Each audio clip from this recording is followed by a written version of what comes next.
procure goods for the economics of scales. And we call that central procurement. Here we're saying SASSA doesn't allow it. But in the new amendments, we're beginning to say different schools can come together. They can work with the department and buy goods in bulk for the sake of economic of scales. So we want to allow that to happen should schools be interested. It's a voluntary process where you either want to or you don't. Because if you're a Section 21 school, you've got the powers to purchase your own material the way you want to. But if you see benefits in joining others into this scheme, then you are welcome to do that. So you'll find that in SASSA, I mean, in the changes that are in there. We're also looking at the finances of schools. At the moment, we have challenges in the sense that SASSA only allows schools to report to the department about their financial issues at the end of the year, and they're giving about 6 months, which is the 30th of June, to give audited financial statement to the department. Now, the challenges that we're seeing now is that there's a lot of abuse of finances of the school. By the time the financial statement comes, we realize that a lot of wrongs have gone, and this went undetected. We're requesting Parliament to give us permission to ask schools to give us their expenditure statements on a quarterly basis, so that by the time the audited financial statement comes, already we know where the red flags are. So that is what you're going to find in SASSA. We have serious problems with the use of Section 38A, where schools pay teachers extra remuneration. We're not canceling that, it can continue, but we're saying when you do that, please inform the parents where their school fees is going. Inform them how much you are budgeting during the annual general meetings where budgets are passed. We want to make it a law that it is compulsory to be transparent to parents when you want to deal with that. And that's what we are asking Parliament to look at. There's been a challenge of schools that are small and non-viable, schools that have 2 teachers, 1 teacher, 3 teachers, who are unable to teach all the learners and all subjects in a particular school. And departments have been closing and merging these schools according to Section 12 of SASSA. But we're saying sometimes it's done so haphazardly. This bill starts to put in steps that needs to be followed by schools when they decide to merge or close a school, so that it shouldn't just be done at the wishes of the department, but there are rules that need to be followed. So you'll find that in SASSA, in the bill, to deal with rationalization and the merger and closure of small and non-viable schools. We presently, under SASSA, are not allowed to expel girls that are pregnant from school. We want them to continue and finish schooling. And that's all you'll find in SASSA. But teachers then tend to have a problem on how to deal with pregnant girls in the school. Now, we're putting it in the bill that the minister needs to come up with regulations that will guide teachers on how to treat a pregnant child in a school.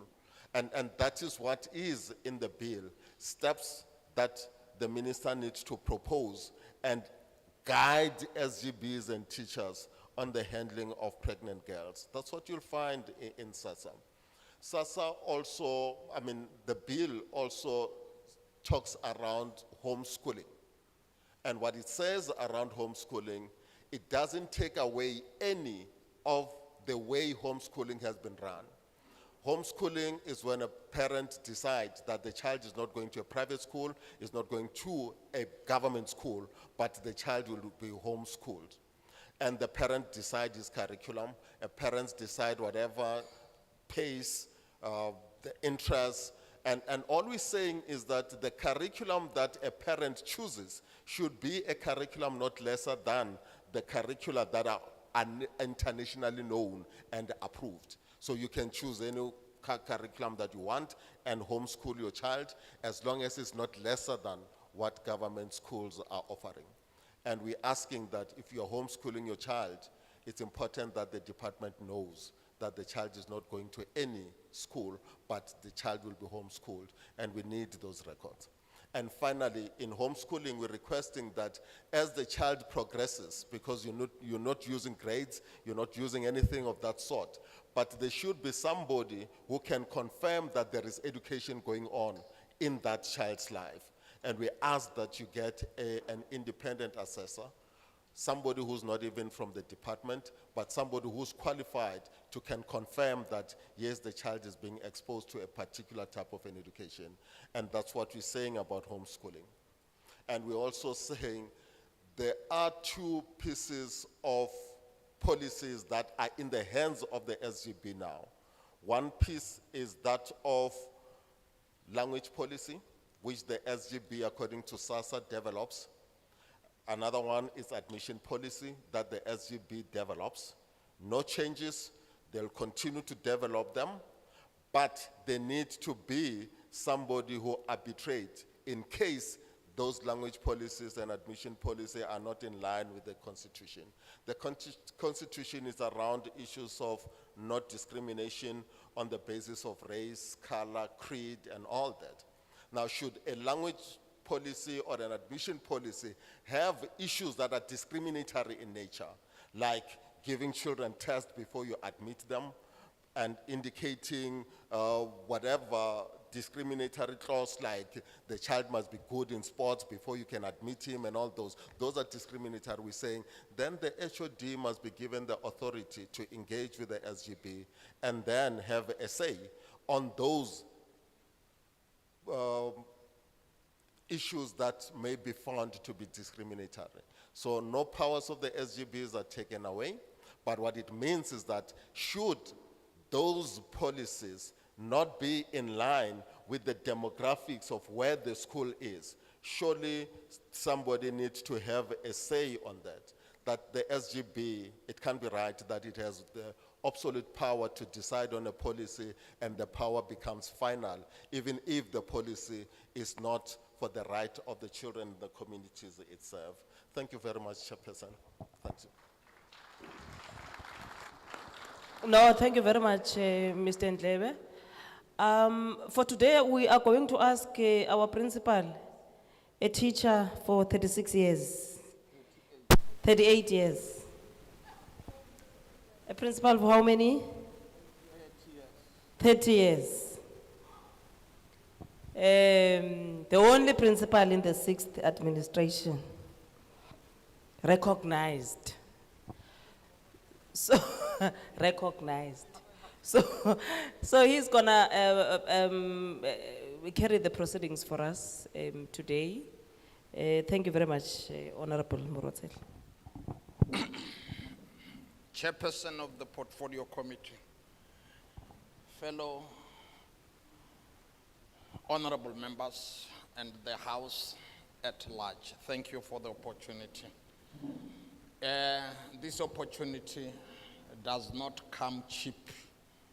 She is the chairperson of the Portfolio Committee. She has got the right to ride throughout all our public hearings, but she's human.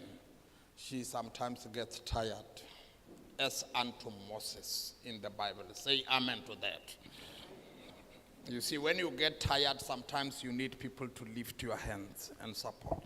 But guys, let us zoom straight away by getting into the ground rules.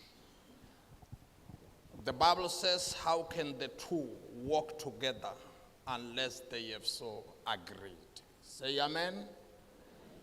Can we start by saying, apparently there are 10 chairs here. Can we add 5 more? Yeah, I see empty chairs here. You add 5 more for this reason, that when I look on my extreme, I'm going to take on the pavilion and even on the ground. To the left, I take on the ground and even the pavilion. That's the first thing. The chairs will be 15 instead of 10. We have so agreed. I'm in charge, ne? Thank you. Number 2, the language policy. You see, you are free when your name is called to come and speak in your most comfortable language.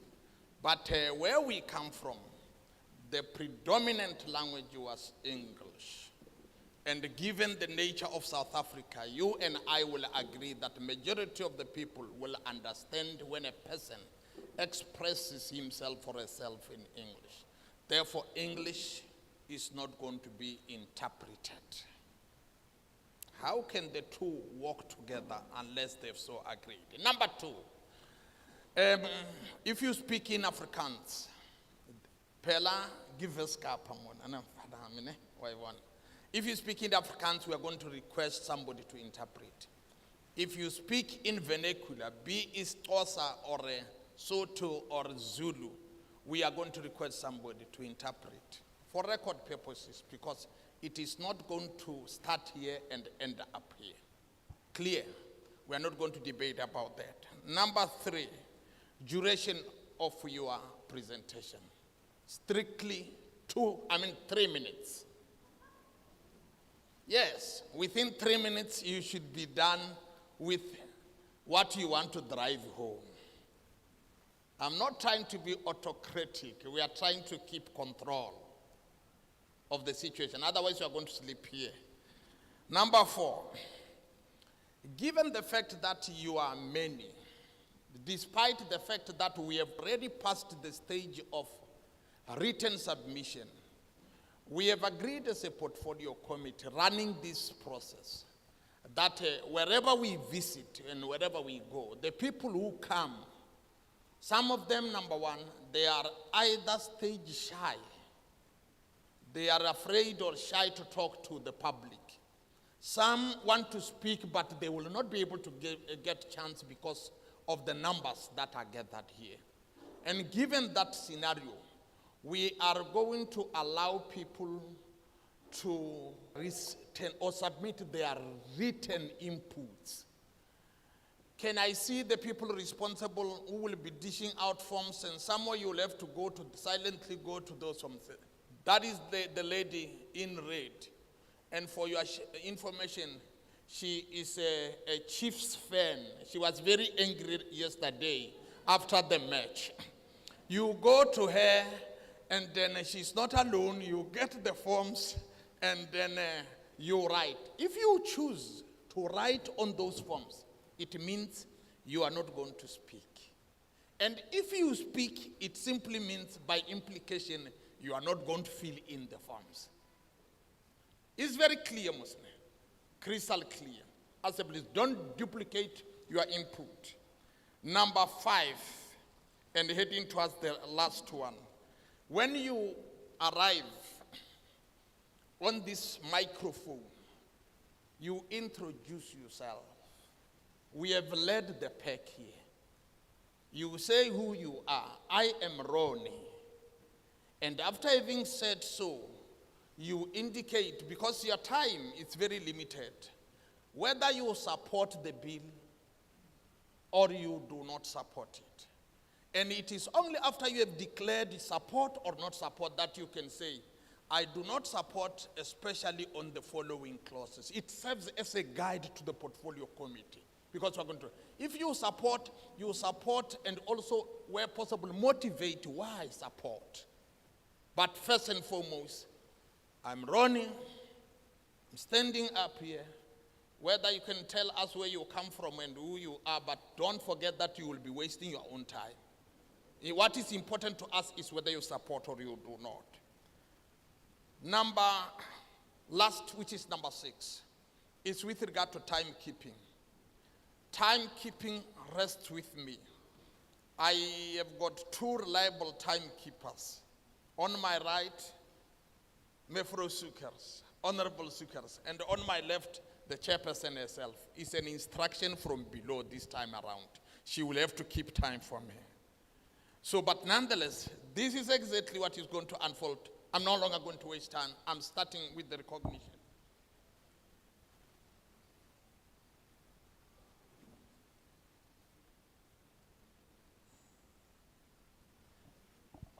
Okay, something very important, colleagues, is that we are not going to take any form from anyone except that which will be dished from that table. Iyagwala musene. Don't cause confusion. If a person is coming from home in Gugulethu with a bag of forms, or from Goodwood with a bag full of forms, you come here and these are my forms. All my children, my family, and I have come. We are not going to consider those. Please don't do that. It will be criminal. Maybe the last thing I can indicate to you is that I think, if I'm not mistaken, we are live on 402. Is it true? 408. We are live, and at the same time, I must add to you that the parliamentary decorum is going to apply. When we say stop, you stop. And amongst ourselves, we have got both DBE members and also parliamentary security members. And then if you behave in an unbecoming way, you will just see sergeants in arm taking you outside. And I hope you don't want to see that. The parliamentary rules are going to apply from the beginning to the end. What we've been doing. Thank you very much. Let me start. I start with my left. I am going to recognize up to 15 people. And then the 15 people, when I say you are number one, you come forward. When I get tired and say you are number next, you sit after the one who shall have come before you. Let me start. You raise your hand, and then I recognize you, and you see my own discretion. The man on the top, come down and occupy number one.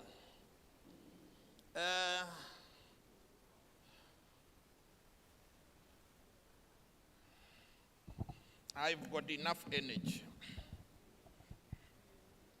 Yeah. I've got enough energy so that you don't confuse me. Number next. Hoza Baba, yes, you. Number next, Hoza Baba. You'll be number 3. Number 4, number 5, number 6, number 7, number 8, number 9, number 10. You are very close to the mic. Number 10, number 11, number, 11, 12. And then 11, 12, 13, 14, 15. We are going to come back. Don't worry, Baban. Don't worry. Don't kill yourself. Now we can take number 16 because the first one is going to stand now. Okay. Okay, number 16. There is somebody that I pointed and said I'm going to come back. Baba, go. They say number 16 because the first one will already be standing up. Go at the tail end. Thank you very much. Isuk, number 1. The stage is yours.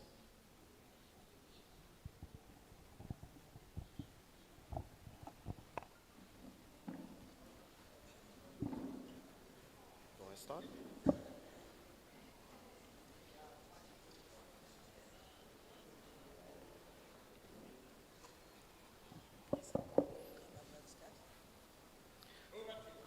Good morning, everyone. I'm Lance Lowe, educated in a public school and proud member of SATU Western Cape.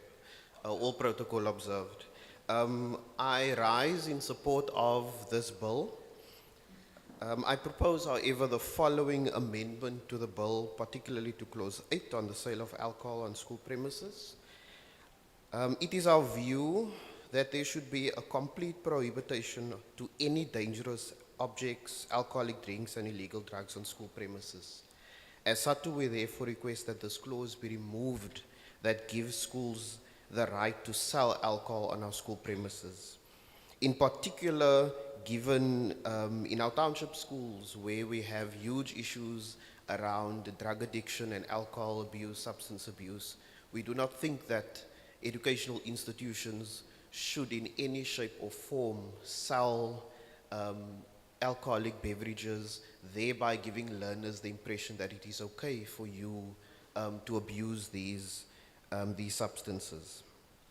An exception should only be made in the case where such items are required as part of demonstration purposes or as part of an approved program, and where possession of such items has already been authorized by a competent authority. And the items, therefore, should be handled under very controlled circumstances, and clear protocols for the handling of such should be in place. So once again, I support the bill, but however, we request that clause 8 be removed from the bill completely. Thank you. Thank you very much. Next.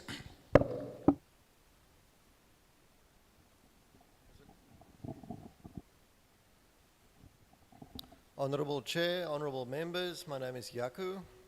Unfortunately, I reject this bill, especially clause 37.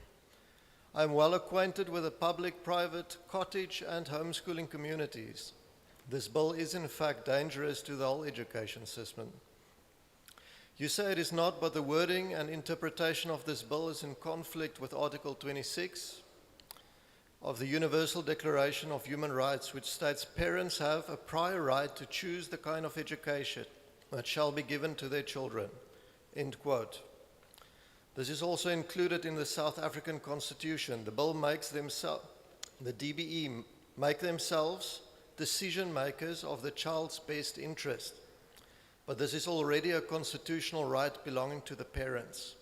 Clause 37:16 says the minister can make regulations as they see fit.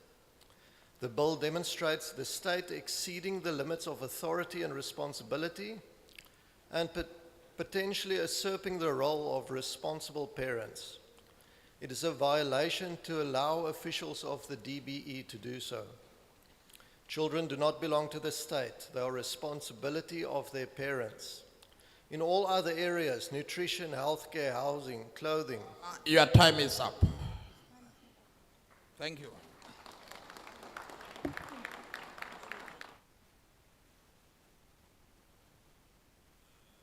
My name is Zwandile Nkosha from SATU. Honorable members, I think I just want to reiterate what my colleague just said in terms of Section 8A, where we do not support the sale of alcohol, and that because it's a societal issue, and therefore it can be that we promote the sale of alcohol in our schools. And this issue is already a case that we're having with the Western Cape Education Department, which is at the High Court. So therefore, we're rejecting this part, but we do support the bill. Thank you. Thank you. Next. But even before you speak, we must profusely apologize, because the first speaker was too quick and the second speaker came on top. My timekeeper could not kept the same time for the two people. It was a mistake, but the message was landed. My sincere apology, Baba. But your message is landed. You did not support the bill. Thank you very much. Proceed. Good afternoon, Honourable Chair and Honourable Members. My name is Alma Smith and I reject the Bella Bill, specifically Clause 37. I am an SACE registered teacher with an honours degree in special needs education. I taught in a public school for 10 years and I loved it. I saw many pupils thrive under the caring instruction of competent educators. I also saw many pupils who did not fit the box of the school structure. When it was time for my eldest to start her educational path, I found myself homeschooling. Initially, I pursued school at home and followed the curriculum assessment policy statements. I gradually realized the potential of the freedom I had. Today, 12 years later, we follow an eclectic approach. I discovered a new meaning of learner-centered education. All my children work at different paces. I can tailor-make their educational plans according to their abilities, their interests, and their learning styles. My son, who is on the autism spectrum, can spend ample time learning while exploring his favorite topics, topics that are not covered in his correlating grade at school. He is a confident boy with a healthy self-image despite his neurodiversity. Therefore, my first objection against the Bella Bill is that it would take away my freedom to choose the best learning material and educational content for my children. This freedom is in accordance with Article 26 of the Universal Declaration of Human Rights, which states that parents have a prior right to choose the kind of education that shall be given to their children. My second objection is against the proposed compulsory yearly assessments by a competent assessor. According to the amendment, I qualify as such an assessor. The Bella Bill would expect me to assess a homeschooler with an individualized educational plan against the state curriculum, a curriculum that was not followed. I would do that child a tremendous injustice, not to mention the unnecessary costs that would be incurred, money that could have been spent on invaluable learning opportunities. All parents want what is best for their children. Whether it is best to send your children to the school of your choice, join an online school, or to home educate your children according to their specific needs. I'm convinced that the Bella Bill is a threat to this freedom of choice and might, in stark contrast with our Freedom Charter, close the doors of learning and culture for many. Thank you. Thank you very much. Next.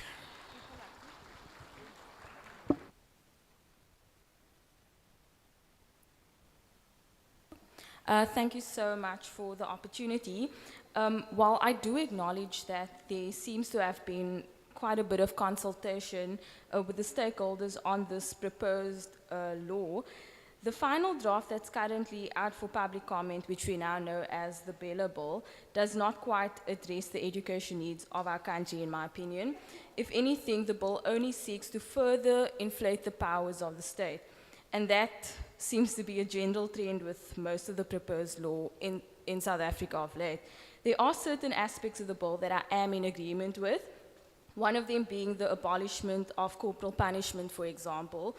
Certain aspects of the proposed bill is also broadly supported, as explained by the HOD earlier on. But what I do want to highlight is two problematic aspects of the bill. The one is giving government department heads power over language policies and the curriculums that a school must adopt, as opposed to giving more power to the school governing bodies, who are essentially made up of parents, local community players who know who knows what is in the best interest of the children and their communities. Also with regards to language, while the decision to make the language use suitable to the majority of children at a particular school, language must never be used to suppress another group or a person who speaks a different language. I also want to say that the prevailing feedback of some of the comments that are coming through about this bill, it appears to be that the government's attempt is really just to centralize control of education in this country, while schools and parents believe that the direction of a child's education must rest with them and also the communities that the children are in. Other things that are worth noting is that the bill doesn't adequately speak to online education. I do think this is very important because it's become more common post-COVID. Perhaps more clarity can be provided later on, because I do think online learning will feature more and more in the education sector, especially as we move towards the fourth industrial revolution, or hopefully as we move towards the fourth industrial revolution. I reject this bill. I think that it's in need of a lot of work and that it may be necessary to go back to the drawing board. Thank you. Thank you very much. Next.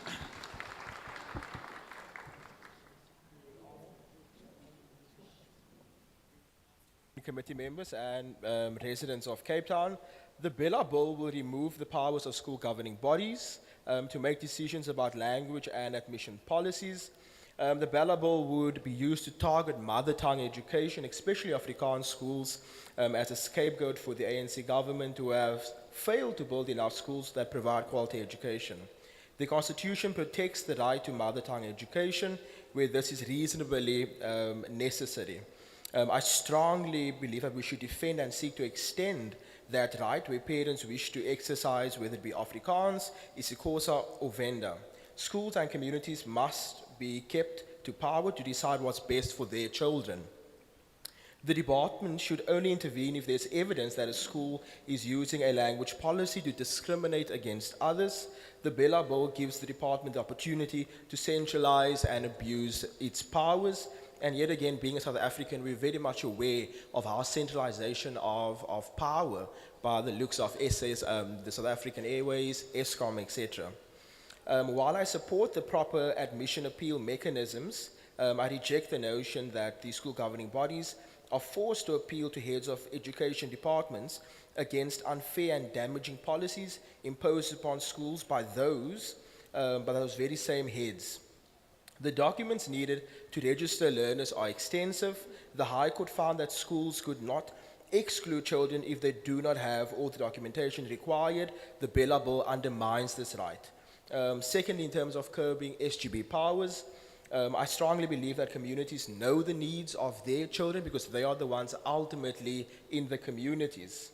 With the Bella Bill, the minister can decide how many members of a SGB a school is able to allocate. In addition, the head of a department can use the Bella Bill to dissolve the SGB, and the school will only have 2 weeks to appeal that outcome. And given the lengthy time that the public sector or government takes, that will become an extremely massive issue. And then lastly, on the issue of homeschooling, the department did not gather sufficient evidence or information from the homeschooling sector, hence writing regulations that does not speak to the sector. And that is quite evident from the previous speakers. Myself being a former educator, only stayed in the industry for about 6 months, given the massive dysfunctionalities within the system.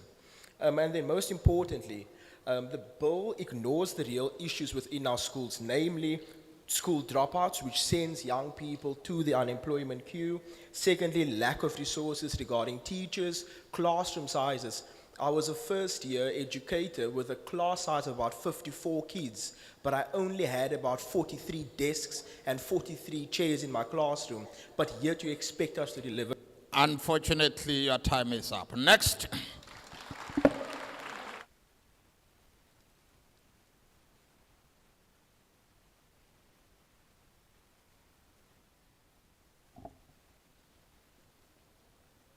Honourable Chair, honourable members, I am Tamsin Tiernison and I am a home educator. I reject the Bella Bill. I will address clause 37 that pertains to the regulation of home education. Education is the responsibility of parents and not the state. Clause 37 exceeds the limits of state authority and responsibility and seeks to usurp the right of parents that are enshrined in our Constitution. The wording around curriculum and assessments is vague and open to interpretation, which could make home education almost impossible. Clause 37 is not in keeping with the intention of the Constitution, and it does not respect, protect, or promote the right of parents to make decisions concerning the education of their children, but seeks rather to empower state officials to override parents' decisions. In light of this, I reject the requirement to seek permission to register to home educate and support only the notion that a parent should notify the state of their intention to do so. Comparing a home education curriculum to the national curriculum in terms of content and skills demonstrates a lack of understanding of how a home education works. The implementation of assessments based on the content and skills of the national curriculum is a poorly disguised attempt to force home educators to follow the national curriculum. It would be impossible to prepare children to write these assessments while following a different curriculum. Home education curricula have been developed by qualified educators to be used by a parent educating multiple children at different ages and stages.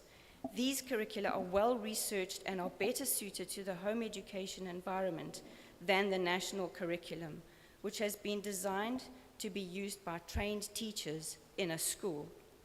I request that clause 37 includes wording that protects freedom of curriculum choice and that assessments be in accordance with the chosen curricula.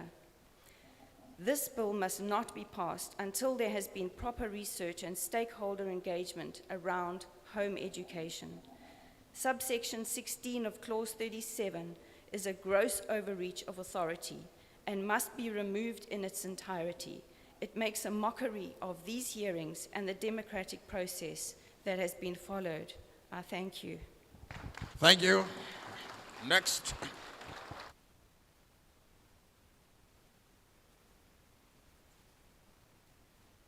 Good afternoon.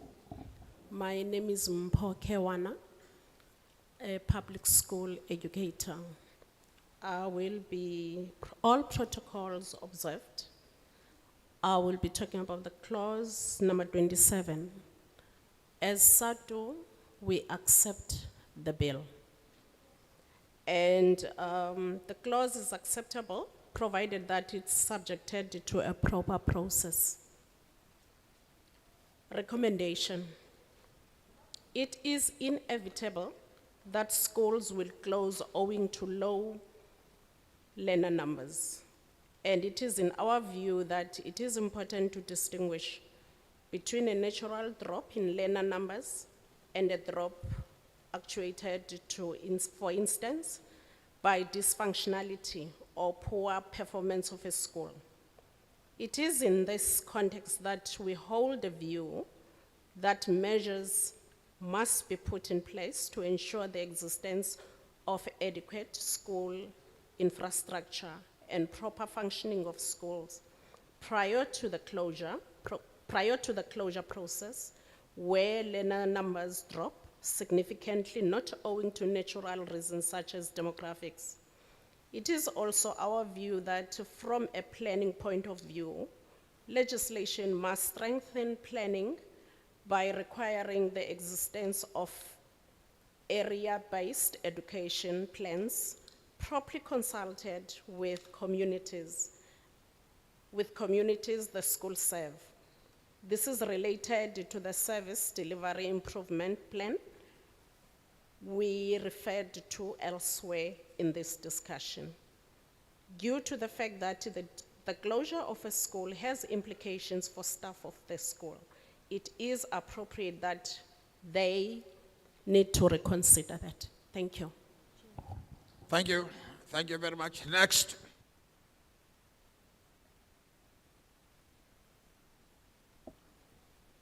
Good afternoon, everyone. My name is Nongceba Eunice Nduna, a SATU member and a teacher in a public school. My concern is about the Bella Bill.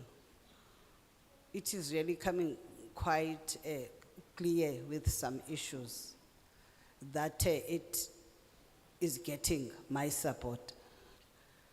But looking at especially clause number 2, there are concerns that we need to look at in subsection number 7.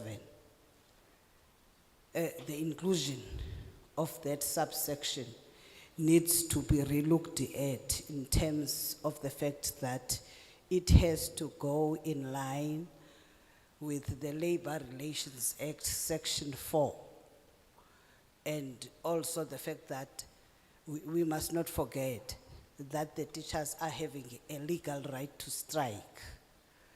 Then we cannot regard their strike as being willfully disrupting the school.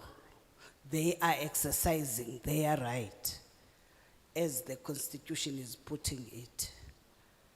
We cannot go really further on looking at the mob or gang outside the school on their way to school that might also not be intentional, because we are living in South Africa. We are South Africans. Therefore, I support the bill. Thank you very much. Thank you. Next.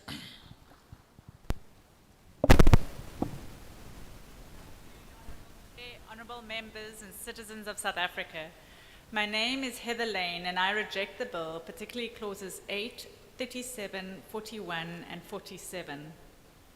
I speak today as an occupational therapist and a homeschool mother.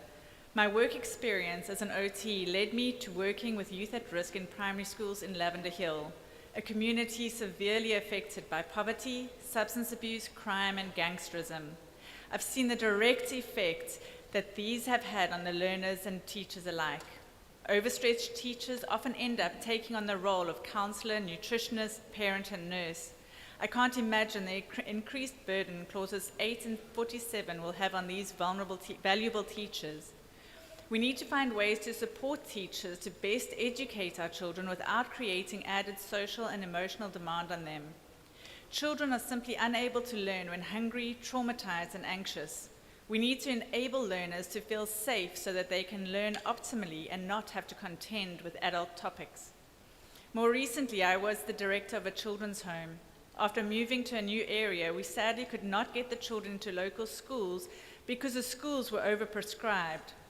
This ended up being the biggest blessing for our children as we took the step to homeschool them instead. This gave us the opportunity to go back to the educational roots and rebuild missing foundations. That first year was a year of emotional and educational healing.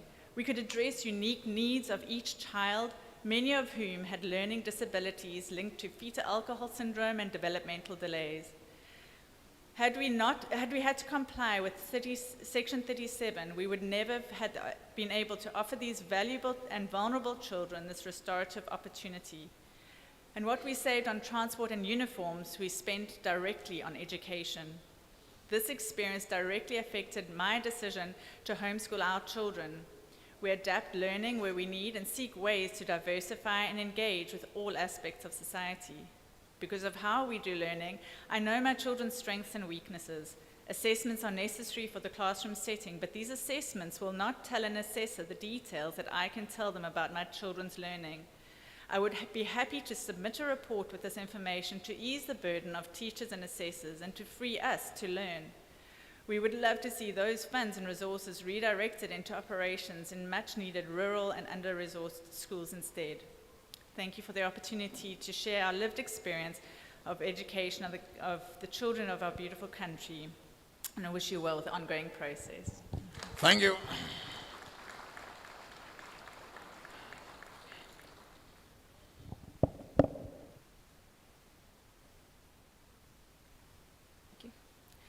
Honourable members, Honourable Chair, thank you for the opportunity. My name is Zani de Toy. I'm a mother, and I will be speaking towards the centralisation of power in the DBE and provincial authority and taking away of authority for the SGBs.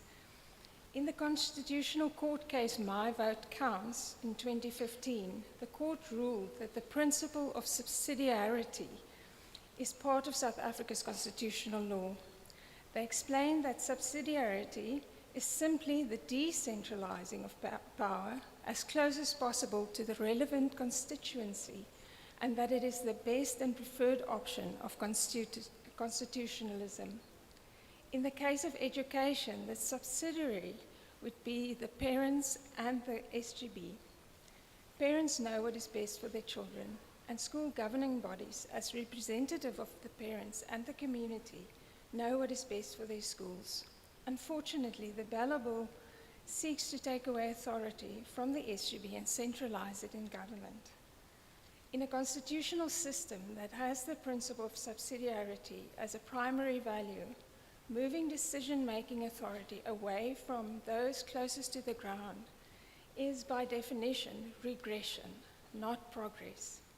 And I would submit a stepping away from democracy and values such as transparency and accountability in governance.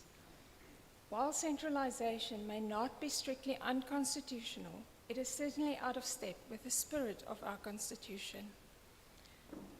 I therefore propose that this bill be scrapped in its entirety and new amendments to the SASSA bill be drafted that embraces the principle of subsidiarity. The solution must necessarily involve respecting and entrenching the authority of parents to decide on the education of their children. Thank you for the opportunity. Thank you, Madam. Next.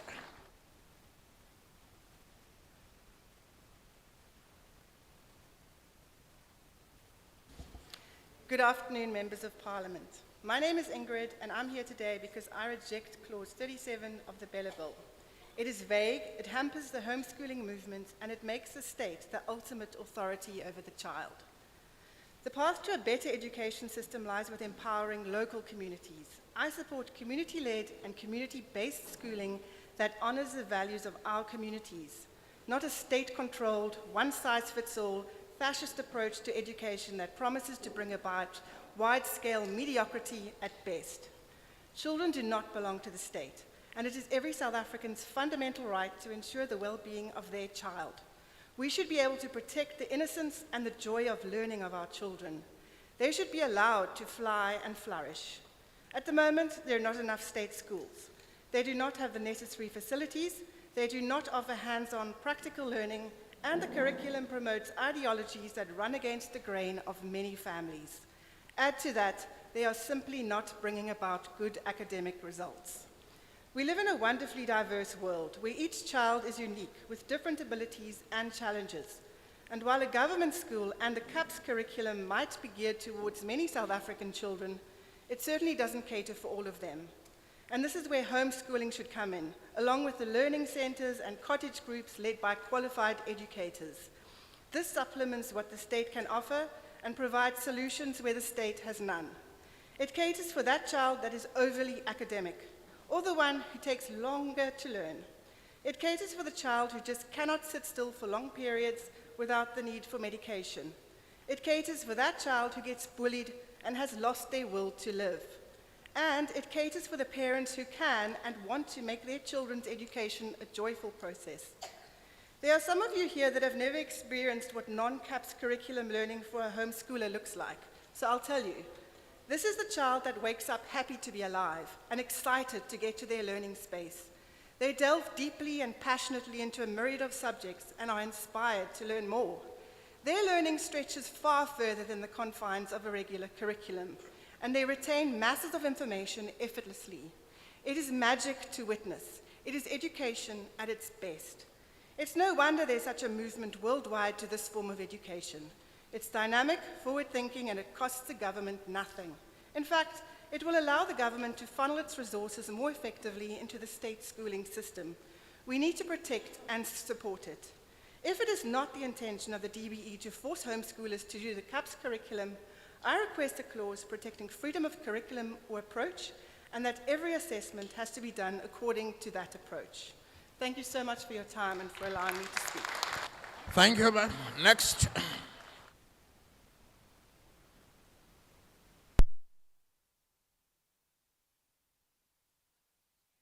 And honourable members.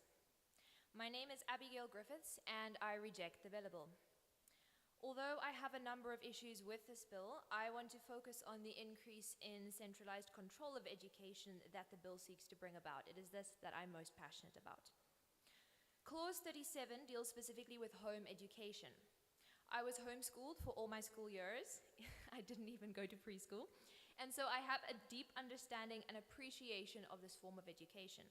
However, I am not here to defend its merits. What I am really interested in is the crux of the issue.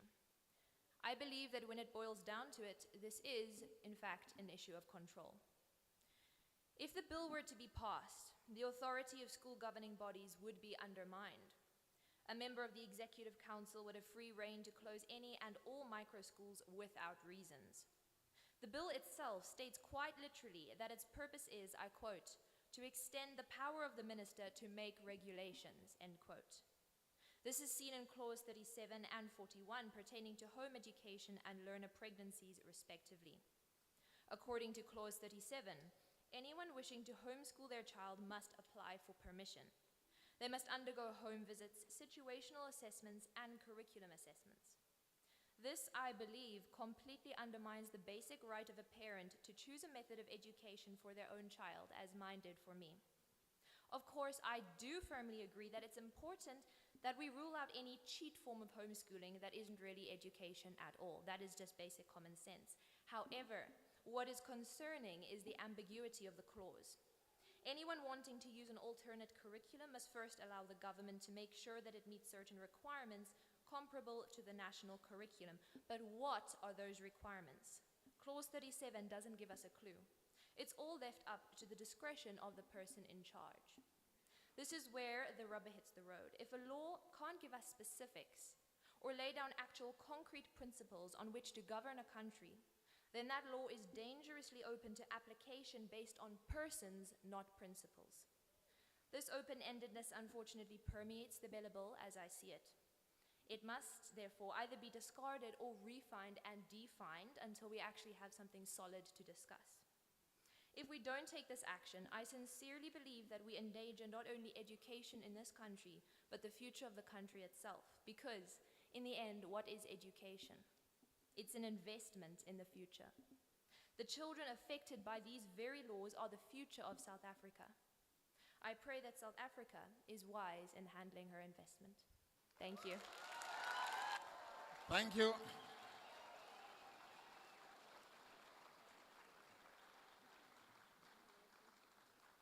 Next. Good afternoon, Honorable Chair, Honorable Members. My name is Anthony Milan, and I reject the Bella Bill, particularly Clause 41. This clause gives the Minister of Education power to make regulations concerning learner pregnancies. This would be in terms of the Department of Basic Education's, I quote, policy on the prevention and management of learner pregnancies, end quote, which aims to provide sexual, reproductive health services, including access to abortions.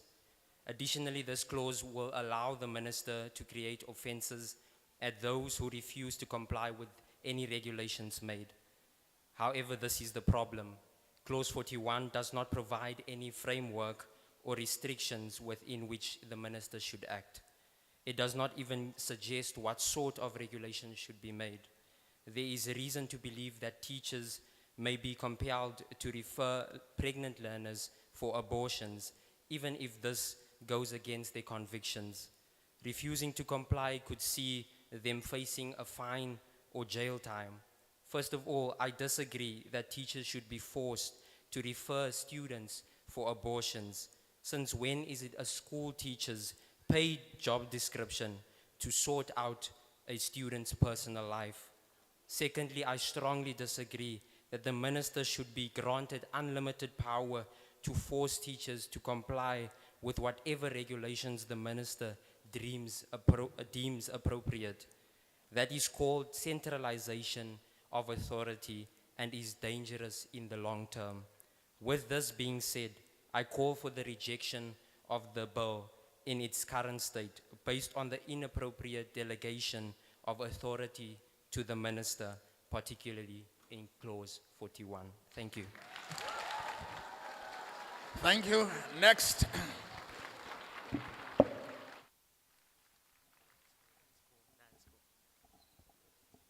Good afternoon, Honorable Chair, Honorable Members. My name is Shay Jordan Rory Bartman, and I'm speaking on behalf of the Clause 27, and I reject this bill. I matriculated in 2020 from Highlands High School, as we currently know it's in Athlone. And I want to speak on behalf of my fellow learners across South Africa concerning the powers given under Clause 27. This allows the member of Executive Council to close schools with a low number of learners. For primary schools, this number is 135, and for secondary schools, it is 200. The question I have to ask is, why? What problem has been found with those small schools serving to educate children in rural and farming communities, or those that help accommodate the huge number of students in the cities? Is it simply because the Department of Education feels that they have too little control over what is being taught or how it's being taught? Too many kids in South Africa are not in school, and so communities and the nation as a whole suffers huge issues as a result. Too many kids. Now I see it. If children are attending school, even if it's a small portion, it's a blessing, it's a relief, because they are learning and they're getting an education. I'm concerned that closing of these places of learning will result in children either being uneducated, or being institutionalized. Most likely in a school far from the rural communities. That makes no sense. Also, Clause 27 implies that a member of Executive Council can close a school without having to give any reason. This is primarily what concerns me. There is no problem with a school being closed for good and valid reasons, but there is definitely a problem with giving people in certain positions the power to close places of education just at will. As a young South African, looking forward to the future of my country, protest and ask that this bill, which seeks to place such power in the hands of few, be either rejected or at least drastically amended, so that it falls in line with the desires of well-being and the students of South Africa. Thank you. Thank you. Next.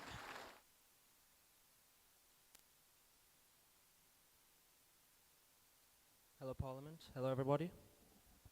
My name is Luke Johnson, and I oppose the Bella Bill. I want to specifically unpack Clause 41. Clause 41 of the bill essentially allows the Minister of Education to make regulations regarding learner pregnancies. These regulations would be made in terms of the DBE's policy on the prevention and management of learner pregnancies. According to the Children's Act, kids as young as 12 are permitted to obtain an abortion. This means that any policies made by the minister will directly affect any school child from the age of 12 who becomes pregnant. The issue is that Clause 41 grants the minister unlimited authority to make these regulations without specifying what the laws may or may not be. This is unacceptable. I don't accept it, and neither should South Africa as a nation. In our Bill of Rights, we swear that, I quote, "A child's best interests are of paramount importance in every matter concerning the child." We are not looking out for the best interests of a 12-year-old child or any other child if we grant power to the minister to determine what should be done if that child becomes pregnant. That is a blatant insult, firstly to the rights and responsibilities of the child's parents or guardians, and secondly to the teachers who may be compelled to refer students for abortions, under threat of penalty with no regard for their personal convictions regarding the situation. Worst of all, it puts the children in question at risk. I personally stand against this clause and respectfully ask that the Bella Bill be rejected for the sake of the many vulnerable children in our country, as well as their parents and teachers. Thank you. Thank you. Thank you, and thank you very much. Let me make this comment. It's necessary that we must give credit where credit is due. We have been moving around. This is the 7th province, and this is the last hearing in the 7th province. You are superfluous when it comes to time management. Thank you very much. We can give you.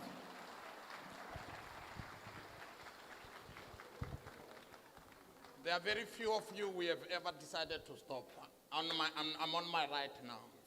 16 people at a go. Oh, some for it. Next. Next. Next.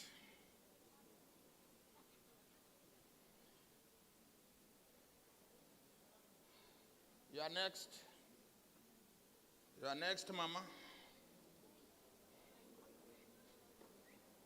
You are next.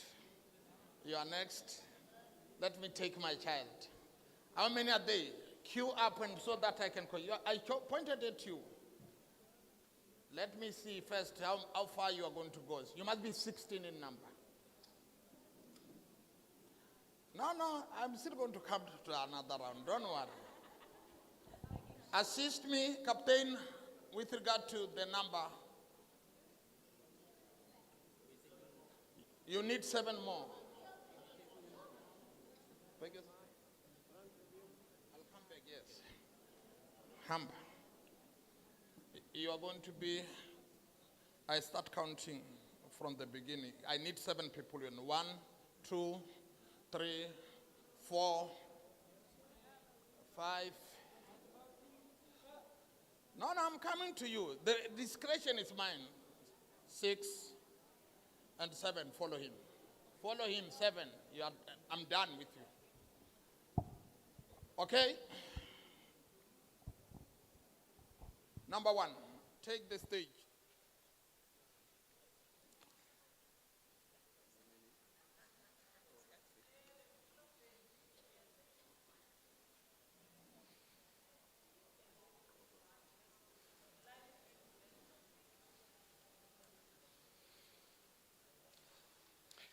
Good day, Chair Lady, members of community, and fellow citizens of South Africa.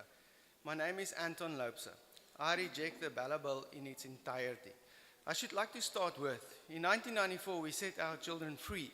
We set our people free, the Freedom Charter. God says he who put his hands to the plow will eat from that and will be prosperous, but he will also bear responsibility for his works. Through this bill, the state enforces its own ideology ahead of our children's interest, empowering the state. The Department of Education's responsibility is to supply resources for education, a safe environment where our children can learn and engage in a classical manner of schooling, but not enforcing education according to the government's of the day own ideology. In essence, that is a daunting task on itself. It's the parents' right to educate their own children according to their own value system. I point to Article 6, International Instruments of Human Rights Protection Regulations. Whether classical or not, if parents choose to delegate that right to the public sector, they may do so, but it can never be enforced. To have a successful education, the parents need to be involved. I oppose the state's intervention in school governing bodies, their management, their finances, whether public or private, management, policies, protocols, including annual independent audits, are more than sufficient. Our Constitution embraces the following: the rights of parents and children, including the following: freedom of thought, freedom of expression, language and speech, freedom of religion, freedom of privacy, freedom of vocation. This should be the foundation of education. With this bill, the state, through the Department of Education, does not add value to the children.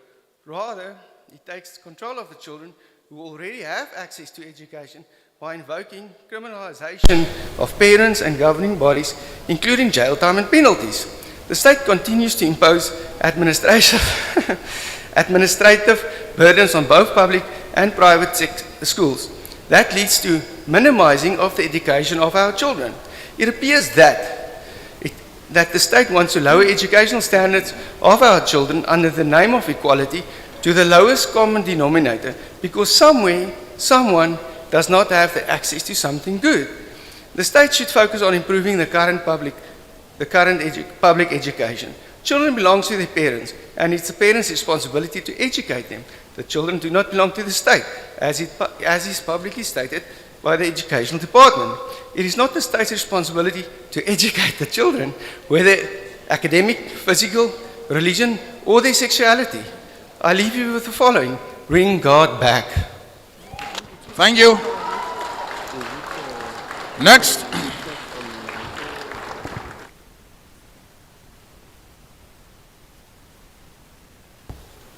Thank you very much, Chairperson, and good afternoon, honorables on the table. My name is Mcabisi Mngonywe. I'm the generation of 1976. I'm going to speak on the language policy. I think the first thing is that it is a concern that the bill does not address the use of language policy of the school to deny learner access to certain schools. The bill do not provide clear guidance to avert this malpractice. The bill, I support the bill. I think that's the first thing. I support the bill. The bill must clearly state the school must not use the language policy of a school as a criteria for admission. The crux of the amendment is to vest the final authority of the language policy with the head of department. Provision should be made to unlock stalemates between the head of department and the school government bodies with regard to the language policy of the school. The amendment, however, goes nowhere near dealing with the thorny issue of mother tongue instruction, which is adverse implications on the learning process for the majority of our learners. This is, in our view, a major transformation issue and must somewhat be addressed, even partially at this stage. In instances whereby a community within which the school is located raises complaints about the SGB using the language for discriminatory purposes, the HOD must then intervene and compel the SGB to adopt a parallel language model to accommodate those that might be excluded on the basis of their language. While the adoption of the national language is welcomed, the decision to introduce additional language to be taken must be considered the holistic development of a child and age capacity. Provision should be made to negotiate the language policy between the head of department, the school governing body, and parents, taking into consideration the complexity related to language policy, related to the language of instruction, home language, economic language, and competence of school personnel. This resourcing must be taken into consideration each human resource and DLSM availability for those learners. We want to recommend that it is in our view that clear vision to regulate the language policy be inserted in the bill, again to facilitate the access of uniformity across the system. Provision should be made to unlock stalemates between the head of department and the SGBs which regard the language policy of the school.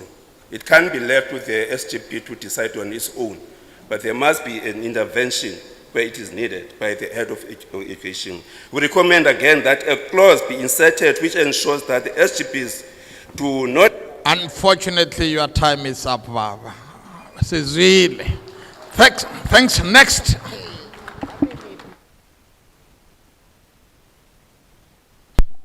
Good afternoon, my name is Nastasia Skippers. I start all protocols observed. I support the Bella Bill with, however, the following amendments. We welcome that the amendment of the grade R educators into the education system as permanent. This amendment is long overdue. However, we do recommend that the EEA must be amended in line with this amendment to ensure that grade R educators are employed by the Educators Act, and that provisions be made in the education budget and PPN for grade R educators. And then we also would like for the provision with regards to Clause 5, amending Section 3.1 relating to grade R learners. Also, the provision where learners at a younger age be admitted into grade R be reconsidered, as these learners will be placed amongst other learners who are at a more mature age or level as them. So we then recommend that that provision be removed. However, this is a long overdue process, and we welcome that into the bill. Thank you. Thank you. Next.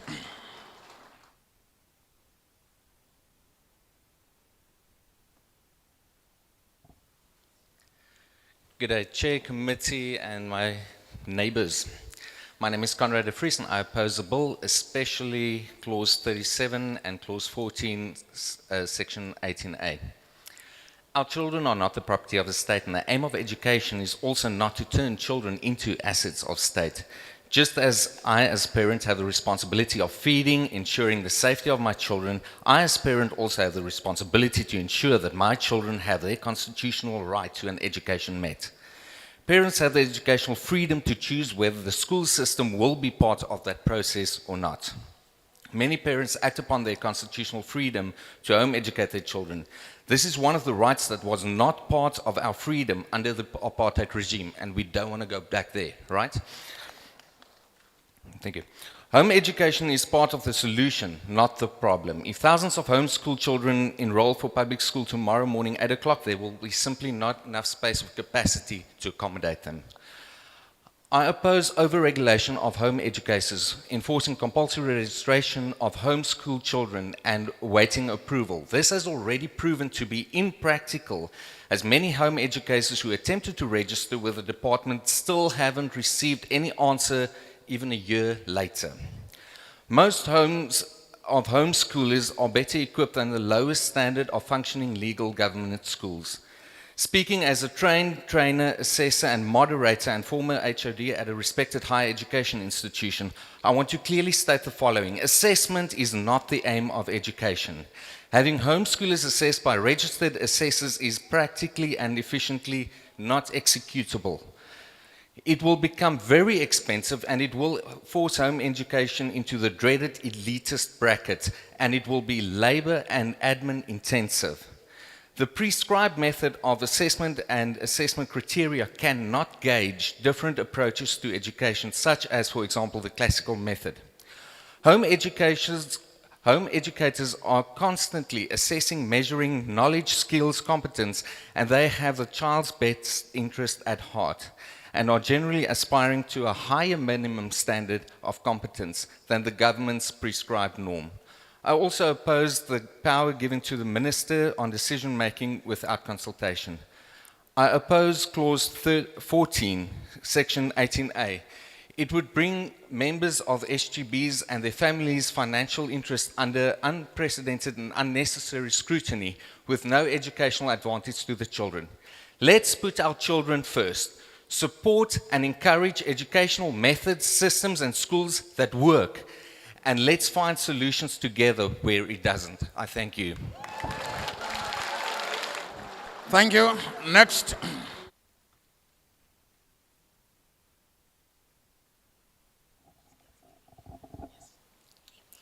Greetings, honourable members and everybody here. My name is Elsie du Plessis, and I reject the Bella Bill, in particular section 27, 37 and 41. I'll speak from the heart as a very passionate homeschooling mum to 2 foster children and an adoptive daughter. None of them fits a mainstream or special needs school. My 13-year-old daughter, whose biological mom was used hard drugs while she was pregnant. She's bedwetting and on adult dose medication for anxiety and anger outbursts. Her brain is affected by the drugs. She struggles to remember. My 13-year-old boy, foster child, has autism, ADHD, anger and outbursts, lots of medication. 11-year-old boy, foster child, severe fetal alcohol syndrome, struggled to remember and forgets his own age and surname. He's 11 years old. To give you an example of an 18-year-old fetal alcohol syndrome child, cognitive age is 18. Their reading capability is 14 years old. Their life skills is 11 years old.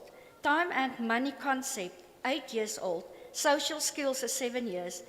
Expressive language is 20 years. Cognitive age is 9 years old. Where does it leave our kids in a mainstream school? There's not enough special needs schools for these kids. They have outbursts, anxiety, anger. There's no place for these children in any school. Best place for these children are at home, where they are understood, supported, and loved. We can't use a one-fits-all curriculum or syllabus. We take what works for them, discover their potential, and work towards that. Prepare them for the future, teach them love, compassion, and lots of skills. Home educators don't have a job. We have compassion. We never stop teaching. Please consider our special children. Give them the freedom to learn in their own time and space. I thank you. Thank you.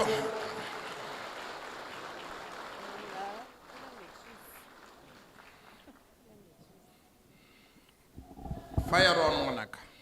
Hello, my name is Tita Tanda. I'm 11 years old and I reject the Bella Bill, especially section 37. Most of my school-going friends think that homeschooling kids don't wake up to go to do academics and just sleep in. But we wake up and learn. My mom, who is my teacher, chooses a curriculum that suits me best and that I love. I love math, science, history, geography, Latin because they're fun to learn and make sense to me, and I see them everywhere around me. Most of my friends who go to school don't enjoy learning, and I still wonder why, because learning is fun. Thank you. Thank you. Next.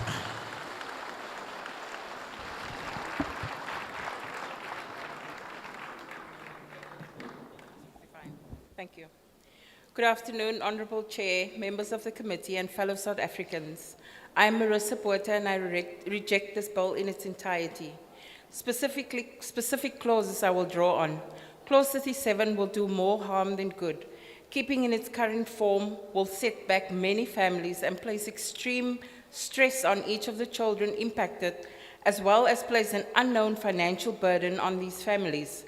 My story is that of two children born 30 seconds apart, nurtured and loved equally by the same family and getting the same opportunities, and yet they are like night and day. Their personalities and learning styles completely different. During the formative years, we tried the public school arena, and here I was continually bombarded with the question why my son was not doing as well as my daughter. It became so bad that I had a depressed boy on my hands, believing that people liked his sister better than him. I worked tirelessly to undo a lot of the damage done, and invading our safe space with unknown checklists and assessments is a direct violation of our right to privacy and will undo much of the progress we've made thus far. This bill is riddled with many contradictions, specifically Clause 27, seeking to close small and rural schools, potentially for financial reasons. Yet you are seeking to include grade R because there's finally funding available. Why can't said funding be applied to improve the conditions in these schools and have the appropriate staff appointed? Closing these schools goes against the spirit of Ubuntu and will leave many children to go without the basics of a feeding scheme and regular basic education in a community they feel safe in and have known all their lives. It is not in the interest of these children or the surrounding community that these schools be closed. Then I get to Clause 41.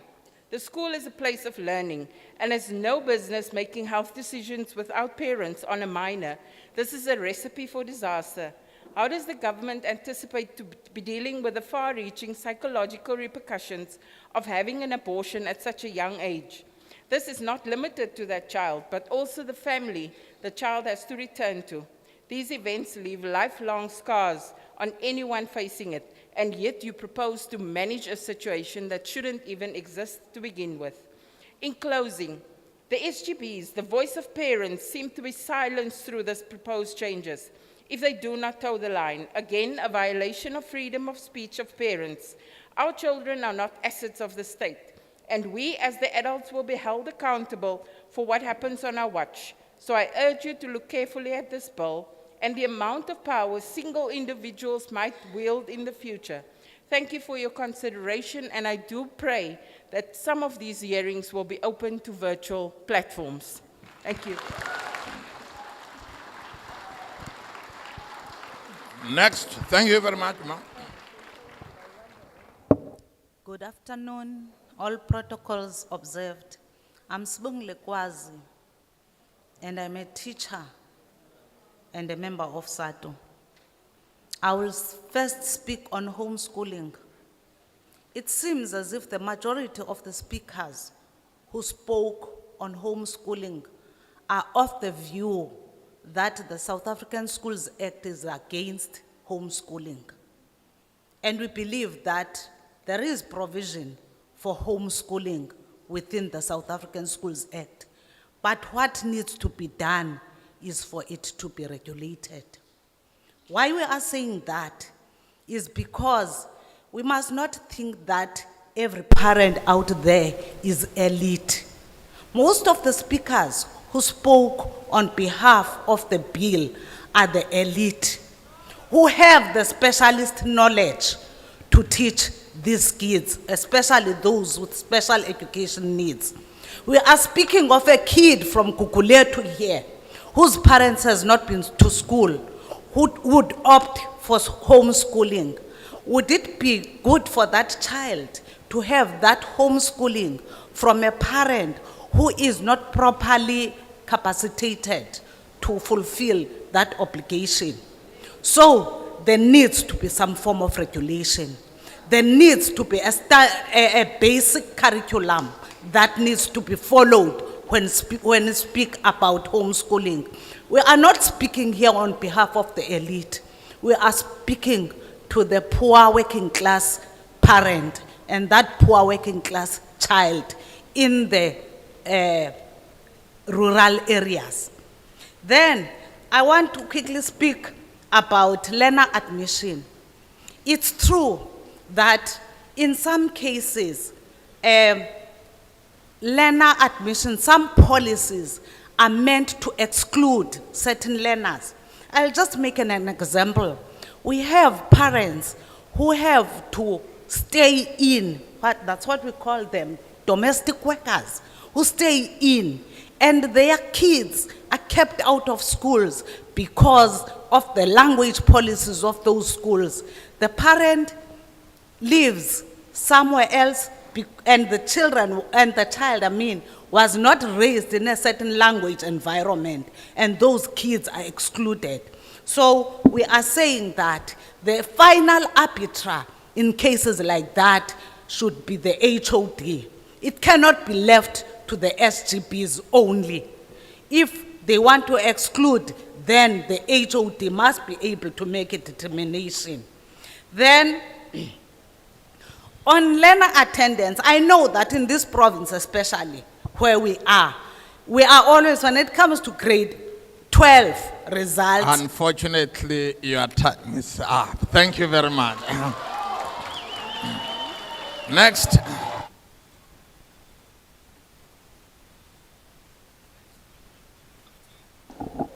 Ladies and gentlemen of the committee, esteemed chairperson and fellow citizens, my name is Nick Fenter and I am a proud homeschooling father. Our family embraces the classical educational approach which champions wisdom, critical thinking and profound understanding of various subjects. I unreservedly reject the Bella Bill in its entirety. This bill needs to be scrapped completely and thoroughly researched and re-evaluated before it's brought to the public again. The two clauses I find most problematic within this flawed bill are clauses 37 and clause 41. Clause 37 aims to alter section 51 and blatantly encroaches upon the learner's right to receive an education that serves their best interest. As a homeschooling parent, I possess the intimate knowledge necessary to determine what is truly best for my child. Stripping parents of the right to choose their children's educational path is not only immoral, but it's also unconstitutional. Homeschooling is not a privilege, it is a fundamental right, divinely granted. We as parents have the authority to decide what serves our children's well-being, their language of instruction, and the content of their education. We cannot allow the erosion of parental rights as recognized universally because strong families form the bedrock of a healthy society. Now let's turn our attention to clause 41, which seeks to amend section 61. This clause, quite frankly, is deeply alarming. It grants the minister broad powers to issue regulations, essentially handing them a blank check. The dangerous nature of this provision becomes evident when we consider that the specific regulations are not yet defined, granting unchecked power to the minister who can arbitrarily issue regulations as they see fit. This is undemocratic and moreover unethical. The level of government control being pursued over our children's educational future, coupled with the menacing specter of imprisonment for non-compliance, is eerily reminiscent of Maoist China. Based on the various agendas the minister is known to pander to and pursue, the outcome may very well resemble Maoist-style re-education camps, an assault on the ideals and values we strive to instill in our children. We cannot stand idly by and allow this to happen. Dear Chairperson and committee members, you must not allow this to happen. Thank you for your invaluable time, and may God bless us all. Let us take action and protect our children's educational freedom. Thank you. Next.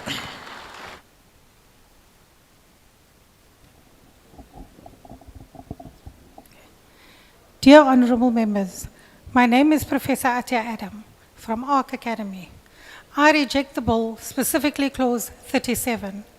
I do not agree with the enforced CAPS curriculum There are alternatives, for example, the international curricula. What I also don't agree with is an independent assessor who might not be trained in how to conduct formative and summative assessments in these curricula assessing our children. I'm an academic and a homeschooling mom of a 14-year-old son. My son, who hates debating and was not an avid reader, since homeschooling loves debating and cannot stop reading. His mind has opened up to a greater world and is able to converse on all topics, be it sport, politics, religion, and even finances. As an academic, teacher trainer, and curricular developer of the international curriculum, I have come to realize that the narrative of education has been changing worldwide. This is not a result of COVID, but also a result of this generation being more inquisitive and asking questions we have never dreamt of. We have one of the most progressive constitutions in the world. In Section 29 of our Constitution, under the heading Education, it states, everyone has the right to establish and maintain at their own expense independent educational institutions that A, do not discriminate on the basis of race, B, are registered with the state, and C, maintain standards that are not inferior to the standards at comparable public educational institutions. According to an article on the Parliament of South Africa website, South Africa is a constitutional democracy. This means the Constitution is the highest law of the land. Parliament cannot pass a law which goes against the Constitution. No person, not even our president, can go against it. However, this bill, if passed, takes away what we have fought so hard for, and that is our freedom of choice. Let us choose our own curriculum as long as it is not inferior to the CAPS curriculum. Give us the right to choose whether we want to use the international curriculum, CAPS, or even an eclectic approach. Some thought-provoking questions I would like to ask. Would our religious schools have to close because they are not teaching CAPS? Would an enforced curriculum not be the same as what the apartheid government did in 1976? Did people like Hector Peterson die in vain?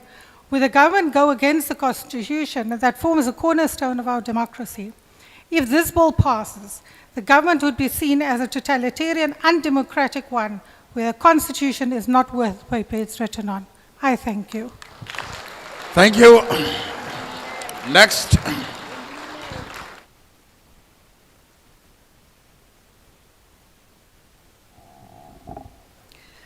Good afternoon, Honourable Chair and members of the Parliamentary Portfolio Committee, and also everybody here today. My name is Werner Stierman, and I'm employed as a Deputy Provincial Manager at FEDSAS, the Federation of Governing Bodies of South African Schools, and I'm a resident of Kuilsriver. FEDSAS is the largest and most active school governing body organization in the country.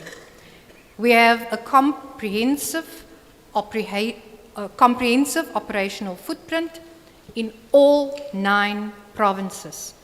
As an organization, we partially support the bill, supporting some components, rejecting others, and have some additional proposals. These have been served and recorded in Parliament. In my submission today, I will focus on the amendments that will adversely affect the activities and powers of SGBs and not improve the quality of education per se. Firstly, the disclosure of financial interest by members of a governing body constitutes an unreasonable invasion of the privacy of SGB members and their families, and would deter parents from availing themselves to be elected to a school governing body. We know the challenges. Come next year, we're going to face it. It is my submission that the scope of this clause is too wide. The only information which is necessary in this context is to ensure good, responsible, and ethical school governance where a conflict of interest might arise with an SGB member. In small communities, the financial interests of small businesses will most likely be associated with the schools, but won't necessarily be a conflict of interest. The Schools Act already makes provision for the conflict of interest in Section 26. Furthermore, under the Protection of Personal Information Act 4 of 2013, the processing of personal information must be rationally related to the purpose for which the information is being processed. The information requested by Clause 14 is excessive and not relevant to the role of the specific SGB member in the school. We reject Clause 14. Then I want to turn to the SGB's... Unfortunately, your time is up. Thank you very much for the time. The message landed. Next.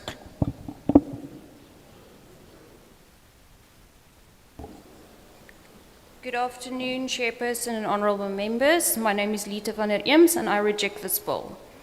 The arbitrary and malicious intentions of the bill are clear.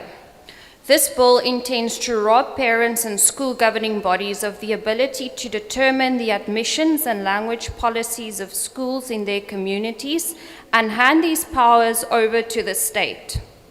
By depriving parents and communities of these powers, the DBE plans to centralize control over public schools and remove it from the discretion of these communities and parents who knows and understand what is best for their children. Experience has shown us that by putting these powers in the hands of bureaucrats, many schools with a single language of instruction would be forced to change their language policy, thereby depriving learners of the benefit of their constitutional right to mother tongue education. The Bella Bill is an ill-disguised attempt to centralizing power and targeting schools with a single language of instruction, particularly if that instruction is indigenous. Rather than decreasing the number of single language in schools, the DBE should focus on developing and implementing curriculums in all of South Africa's official languages and building quality schools to ensure that as many learners would have access to mother tongue education and would reap the benefits thereof. In terms of alternative education models, such as home education, the department did not gather enough information from the homeschooling sector before writing regulations for it. The Bella Bill regulations will not ensure quality education through home education and ignores the unique challenges of this sector. What we really need is a policy of school choice, a policy where the resources and powers of the DBE are broken down and allocated equally with the involvement of parents and communities to provide every single child with quality education regardless of their socioeconomic status. A policy that puts parents and communities at the forefront of making decisions about the education of their children. Children do not belong to the state. Children do not belong to bureaucrats, they belong to parents. Therefore, parents and communities should be the first point of call when it comes to making decisions about the education of the children. And this bill clearly tries to make this impossible. Chairperson, I therefore reject this bill in its entirety. Thank you. Thank you. Next. Hello, ngithando Dlamini lo. Ngiyawuseka le bill le ngiyayiseka kakhulu. Sebekhulumile ke ondlebe esikhanyilanga. Abangafuni abantu abamnyama abafuni isifunde laba. Abafuni siqhubekele phambili. uKhongolo seke wathatha isinqumo ku 54th conference yokuthi le Department of Education make ihambe yolungisa indlela ezemfundo eziphethwe ngakhona eSouth Africa. Ezinye zeinkinga ngabantwana bethu labafuna ba-admit ko grade R, laba bamhlophe abasifuni ke sifundile. Sithi ke thina Lo mthetho sihlomelo siyawuseka ngoba uzoshintsha iquality yemfundo yabantwana bethu. Uzosusa lamasela la kuma SGB la sazenzela ama private companies ezikolweni. Banikana bodwa amathenda labondle besikhanyilanga lapho. Kudlalwe kubiwe imali zesikolo. Sithi ke lo mthetho uzasilekelela ukuthi kulawuleke indlela abantwana bethu imfundo nequality abayithola ngayo. Kulawuleke indlela okulawulwa ngayo ezikolweni. Kulawuleke nendlela ama-admission lapha ke-Western Cape is even worse. Ngoba i-DA yesokolisa nje. Kufuna ke silweni ukuthi lo mthetho lo ubenefite bonke abantu. Bakhuluma ngo-God bless us all. Kodwa lo God bless akuyona sifake enkingeni namhlanje la. Sithi ke lo mthetho siyawuseka sihlalo. No, thank you. Next. Okay, before we need translation. Thank you. No, wait. You'll get your chance. Let's get translation. As we agreed from the beginning. Thank you. Greetings, Chairperson. I am Thando Dlamini. Firstly, Chairperson, I support this bill. Yes, the whites have spoken, and according to what they say, it's clear to me that they don't want our children to get education. The African National Congress on its 54th Congress took a decision that the Department of Education must try to develop the kind of education our children have to get. And the issue of grade R, the whites don't want our children to be educated because the issue of grade R is going to benefit our children. Grade R should start from schools and should be encompassed in the law that regulates the schools. That is grade R. And furthermore, this amendment gets support from us. We are going to support this amendment because this amendment will help us to remove those thieves in the SGBs who will work among themselves and offer tenders to among themselves. And in that process, they steal the funds from the schools. And yet this amendment is going to assist us in managing the kind of education our children have to get. It's going to assist us in managing the criteria in admitting our children in the school. And that is going to benefit all of us. Yes, they talk about God bless us all, and that bless us all does not apply to all of us. We struggle in the Western Cape due to the kind of management or governance we receive from the DA, which is not in our favor. We support the bill. I thank you. Okay, thank you. It's your turn, Baba. I could see you complaining. Maybe you were not here when we agreed that we are going to interpret the vernacular language. Thank you. Thank you very much. My name is Babalo Mtingi, a member of SASCO in good standing. What I firstly want to say is that this organized protection of privilege is very fun because you don't see it when it comes to oppression. So I'd like to firstly say that this misconstrued even analogy of the clauses of this bill is fine because we support this bill on the basis it provides insight and oversight of every regulations, ensuring that children of this day and age advance together. Now, you say that Section 37 is not progressive and brings about anti-regressive policies, but Section 37 seems to just say that regulative measures must be instilled even in homeschooling learners. Now, we are saying no, those students must not be homeschooled. We are saying there must be regulations on that. One comes here and says that assessment is not a measure of intellect, but we write tests, even at university level, we write a test which measures the level of intellect because you have to regress that knowledge given to you by a lecture. So that way of looking at how our education system works is very stupid. That's clear. And then secondly, we need to get Okay. The word stupid is unparliamentary. I have said when we started that the parliamentary decorum is going to apply. Can you kindly withdraw? Let's withdraw it. Thank And you. then secondly, we go to your clause 41. Now, when they speak of clause 41, they say it's also anti-progress because it gives Landoza, the teachers or the minister, the powers to then say a child or impregnated child must not and not and not what. But then you need to just mention one thing. That does not look into the spectrum of reality. Tina sikulela komanyango Gugulethu whereby umntana angarechwa nangumama akhe.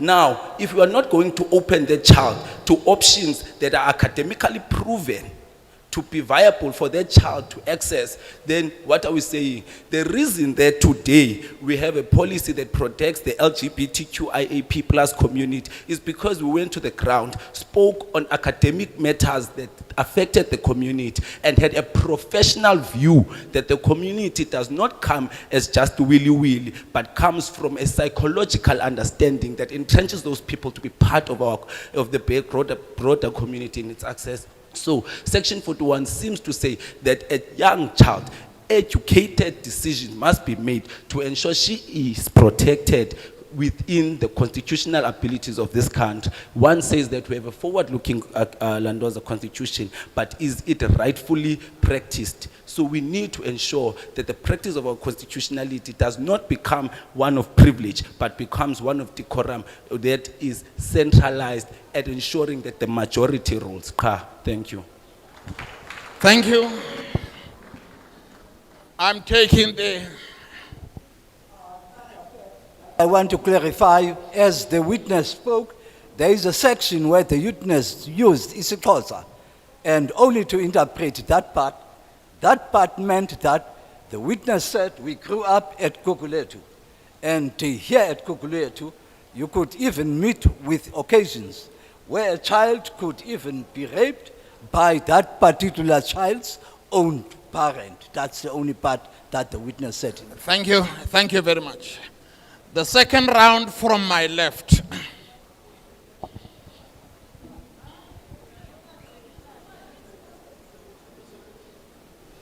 The last person.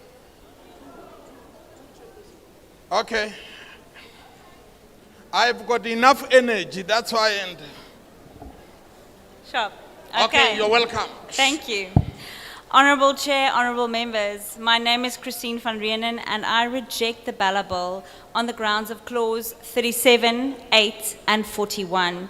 As a former high school English teacher, I discovered that many learners with ADD, other learning disabilities, or simply unique personalities struggle to keep up with the rigorous pace of the CAPS curriculum. While the curriculum called for frequent revision, the amount of formal assessments and the disciplinary class challenges made it difficult to attain. As a result, these children stayed behind and did not achieve success. With smaller classes, a practically and verbally orientated curriculum, and individual attention, these learners could have achieved better matric results and would have been able to better contribute to their community and their country. I am not critical of the school system or of CAPS, but I feel strongly that the system does not serve all children well. Homeschooling and cottage schools serve such children well. I left teaching to become a full-time mother, and my children taught me even more about education. I discovered that they learned best when they loved their learning, when they were given some freedom to choose what they learn and how. They thrived and learning became a way of life. From grade 1, they chose to do mathematics in the form of entrepreneurial projects and to learn to read from grocery lists.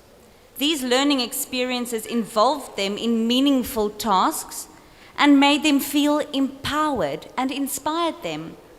They are nature enthusiasts and are very knowledgeable of our ecology because of time spent in nature as opposed to only reading textbooks about nature. Individuals who contribute to their community and culture and their country in an ever-changing technological world must be lifelong learners. Homeschooled learners have a love of learning and will go on to be innovators, critical and integrative thinkers and problem solvers because of this love of learning. Their unique learning opportunities enable and serve them in a way that traditional schooling and curriculums cannot. I object to clause 37. The application process... Unfortunately, your time is up, but you have communicated. Thank you.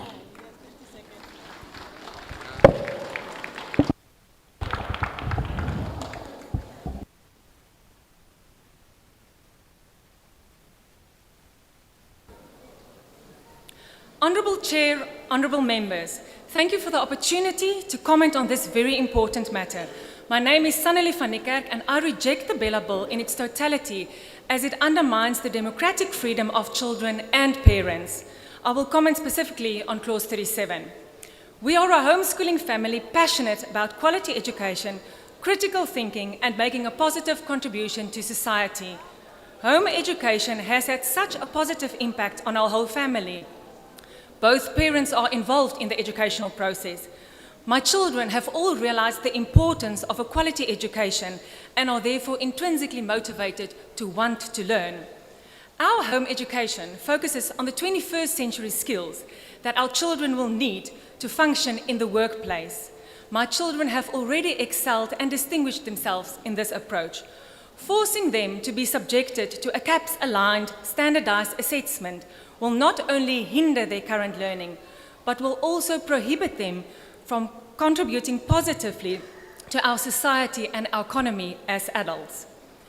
The Bill of Rights under our Constitution states that a child's best interest is of paramount importance in every matter concerning the child. According to the proposed amendments of the bill, the HOD may decide whether a particular form of education is in the best interest of my child. How can the HOD know what is in the best interest of my child?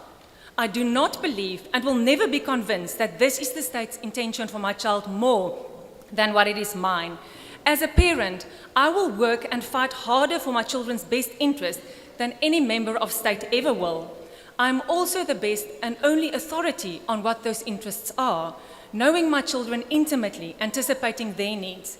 Therefore, as part of my everyday parental duties, I am in a position to decide what is best for my child.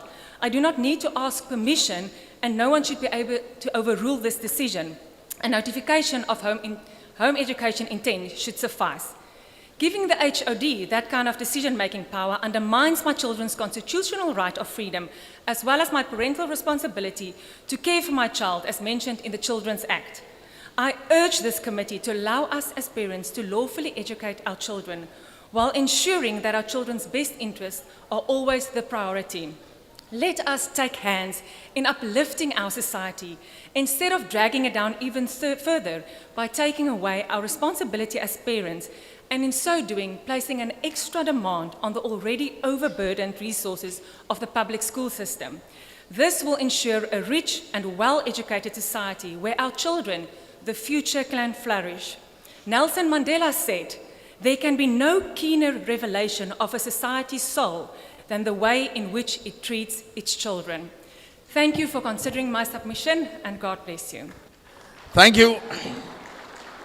Yeah, you continue to shine. Keep on shining like that. Time management. I'm coming back to you now. I got this energy somewhere from yesterday. Take the first front. Go, you are next. Take the number 3. Go there, number 4. Number 5. Number 6.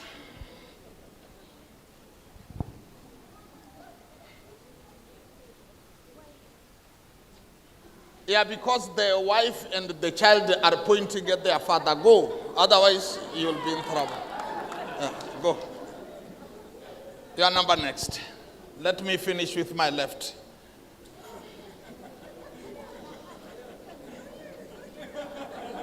Go. Go. Go. Go. Which one? Ceci, thank you very much. Mama, sorry, ma'am. They say you have submitted the... Please come and sit down. You can't rob me. It's on Sunday, mama. You won't go to heaven. Go. Go. How many gaps am I still getting? Let me wait for the guidance. I need 16. I need four more. The nearer in blood. Lord, I feel it.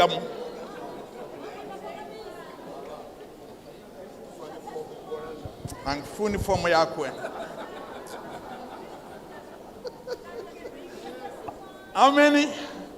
Are we done? No. We are done. I will decide what next to happen. Thank you. Next time, Baba. Baba, I'm cool. Next time.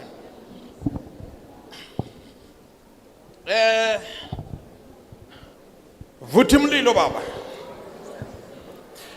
Good afternoon, Honourable Chair and committee members, fellow South Africans. I object to many clauses in the bill, but time only allows me to focus on clauses 41 and 37. My name is Brian Gumans. We have been home educating our children for 24 years, with 4 more to go. Clause 37(16) includes a proposal to give the Minister powers to make regulations. The problem with this is that the Minister and the DBE do not begin to understand home education, and further regulations will not be appropriate nor subject to the checks and balances of democracy. The Director and other speakers have stated that Clause 37 permits home education, but I submit that those who make this statement do not know what they do not know. Rather, parents should only notify the DBE that children are being educated at home. The curriculum and assessment methods should be at parents' discretion, and the parent can choose how to advise the progress of the learner. The choice to home educate is not taken lightly. It means the family has only one breadwinner, one income. It means a significant effort and investment of time and energy. To threaten a parent with jail is in complete contradiction with the spirit of dedication of the home education family. I thank you for your consideration.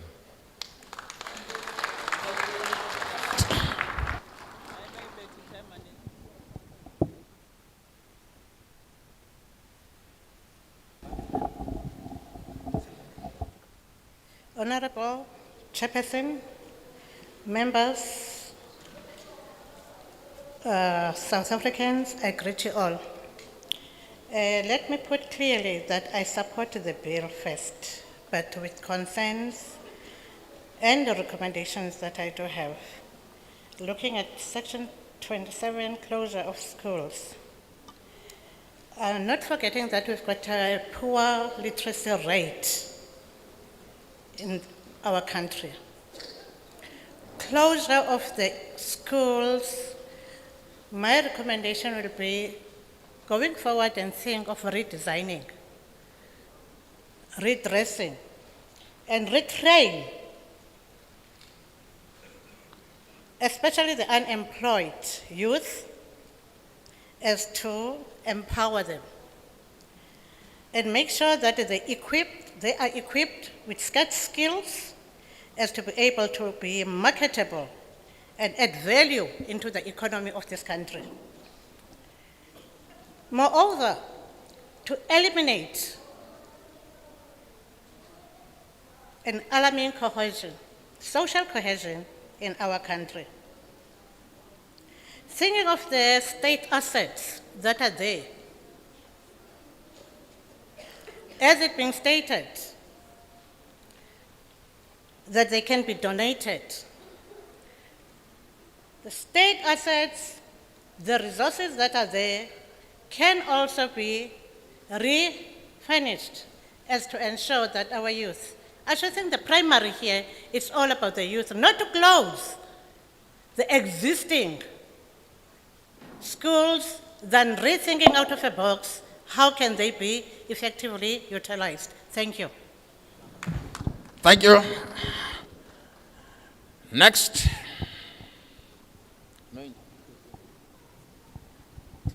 Oh, I did. It's Lumkan Frog from D-Head. I did. Thank you.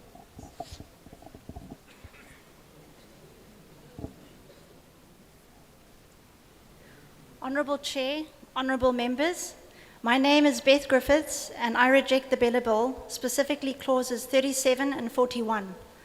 The Bella Bill is discriminatory in these clauses. Clause 37 discriminates against the poor. The yearly assessments are unaffordable, making home education only available to those who can afford them.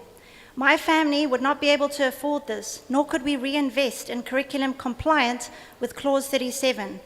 We buy second-hand resources, reuse and resell them, and have the resources for all our children until school-leaving age.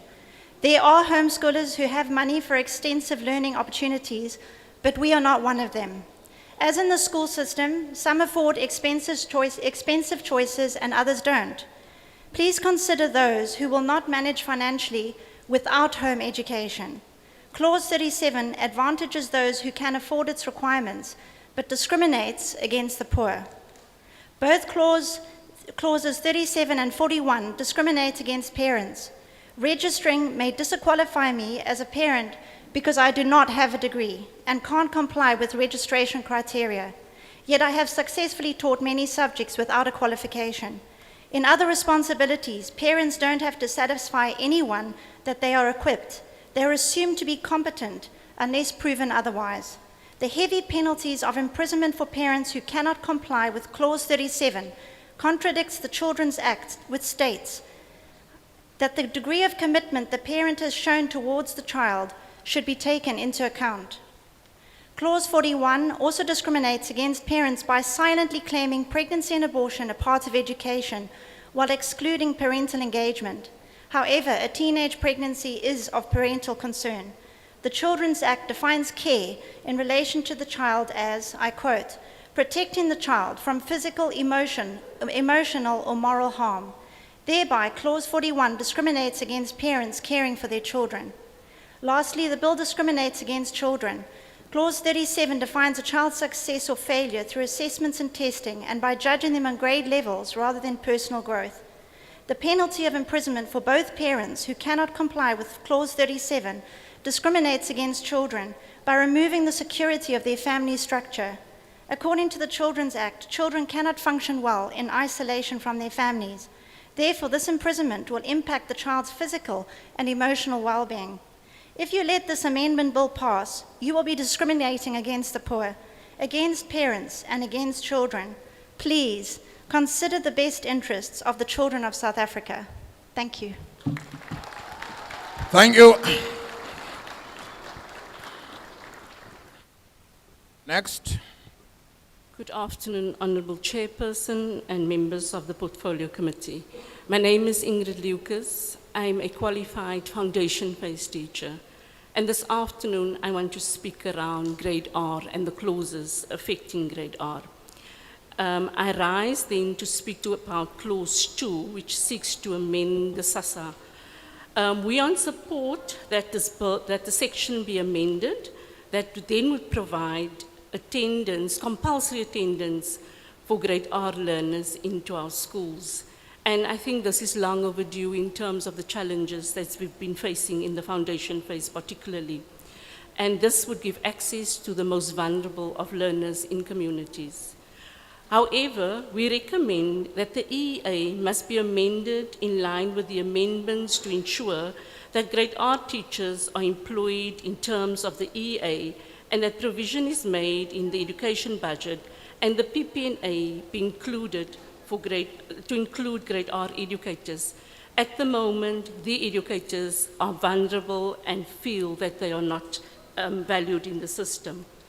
Further to this then, we request that clause 5 be taken out, understanding that all learners in all communities do not have access to education in terms of early childhood centers and pre-grade R, that maturity levels differ, and that parents at this age, under certain conditions, may apply that the learners be enrolled for attending grade R. We must consider the maturity levels of these learners and where they come from and access they've had. We therefore seek and recommend that this provision be removed. Thank you, Chair. Sorry, Mama. Can you say it loudly? Do you support, do you not support? For record purposes. I definitely support the bill. Thank you. Thank you. Next. Good afternoon, Mr. Chairperson and members of the Portfolio Committee. I'm Noel Isaacs, a teacher at the public school. I'm also a member of SATU. I support the bill. I also want to state on behalf of SATU that in terms of Section 37 with regards to home education, we have gone through those proposals and we fully support those proposals in terms of home education. Despite the support for the bill, we actually want to take issue with clause 2B, responsibility of parents in terms of compulsory school attendance of their children. Now the clause proposes that the penalty for imprisonment be increased from 6 to 12 months, and then further there's a recommendation that a fine be imposed. So as SATU is saying that we agree that parents have the responsibility to ensure that their children attend school and that the interests of the children should be paramount. Secondly, we respect the right of every child to education as enshrined in the Constitution and do not condone any person that willfully denies a child the right or to prevent a child from enjoying the right. However, we're saying that the current provisions in the Schools Act in terms of the 6 months fine should be maintained, because I can tell this committee that in various meetings we have already asked the Department of Education in the province how many parents or caregivers or guardians have been prosecuted and were still imprisoned since the Schools Act was promulgated in 1996. And each time that question is asked, the answer is they don't know of anybody that has been prosecuted or imprisoned. So why increase the term of imprisonment to 12 months if we cannot enforce the current 6 months? We're also saying that departmental interaction with the erring parents should take place to determine the reasons for such wrongful behavior before instituting any penalty. An intense advocacy program to be implemented to realize school attendance of learners.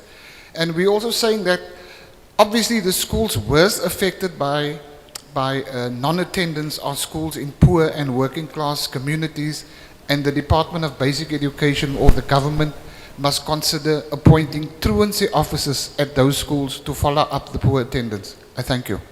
Thank you very much. Next.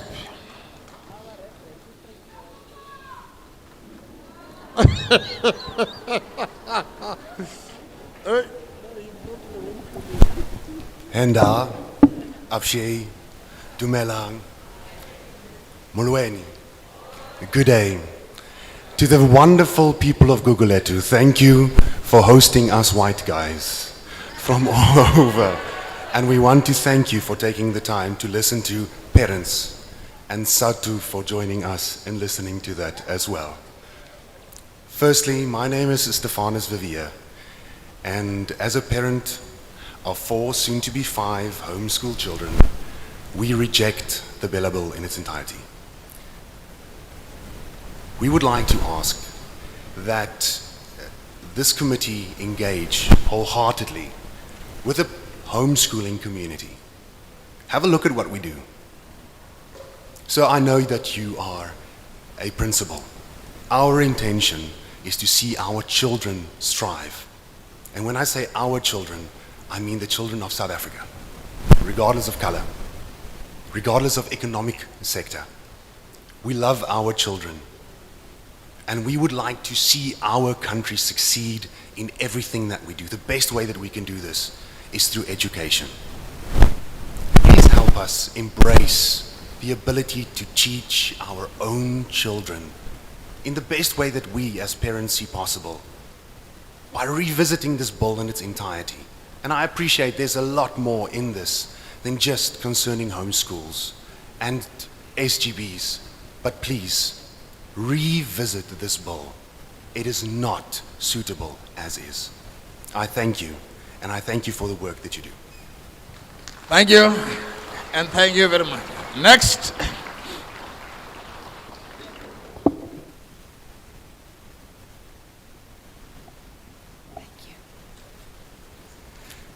Good day, my name is Indri Haynes.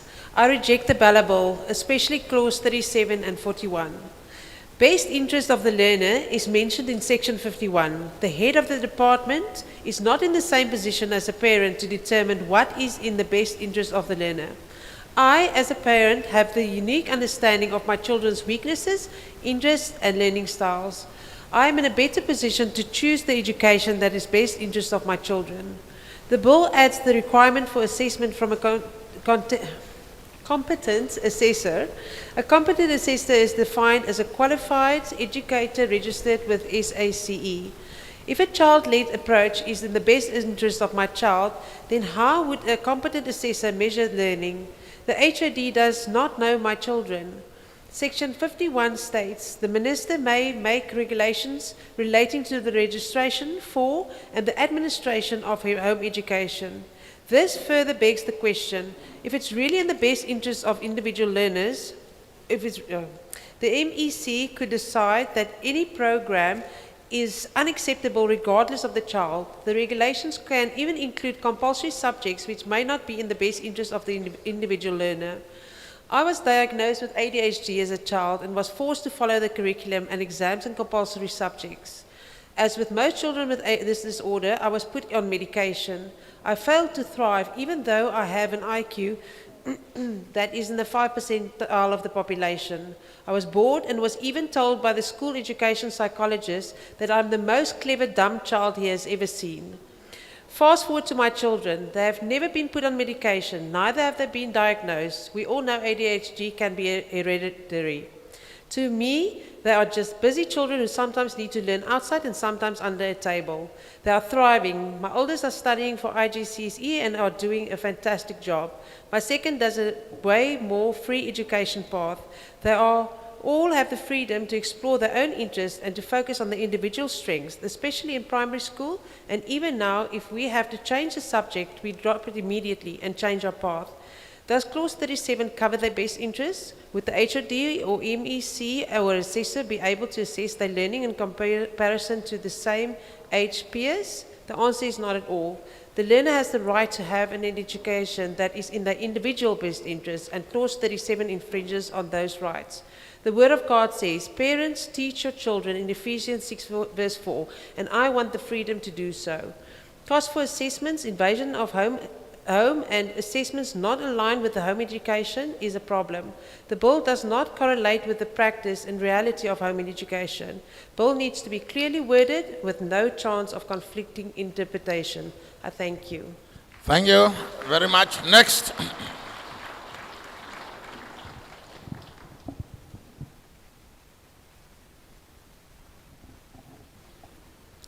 Good afternoon, Chairperson and Honourable Members. My name is Candice Fredericks and I reject the Bala Bill and in particular Clause 41 that amends Section 61 of the South African Schools Act. This clause allows the Minister to make regulations concerning learner pregnancy, and the DBE's policy on the prevention and management of learner pregnancy includes comprehensive sexuality education. The DBE has 4 CEC and scripted lesson plans on school, and they have stated that as an employer, it can force educators to teach CSC and other programs that are in conflict with the educator's conscience. This clause will give the Minister the power to make the regulations to entrench the CSE program in schools. Regulations will make CSE law, and the Minister not only wants the power to make regulations, but also to punish educators, parents and SGB members who don't follow the regulations. And the second part of Clause 41 will give the Minister power to punish those who don't implement the regulations with fines and jail sentences of up to 6 months. Educators and SBG will not have the choice. If they want to avoid jail, they will have to teach and implement whatever the Minister makes subject to regulations. There is very little that will stop the Minister, soon including sexual orientation, gender identity, and sex characteristics guidelines, which the DBE is developing using money from the UN right now in these regulations. I therefore reject the ballot bill, and in particular Clause 41. I ask you to rather amend the bill to include freedom of conscience, protections for educators and SGB members. Parents should also have freedom of conscience and be able to protect their children if they have the right to opt out from CSE classes. Comprehensive sexuality education cannot be separated from the values and belief systems of parents, as this involves closely held beliefs. I thank you. Thank you.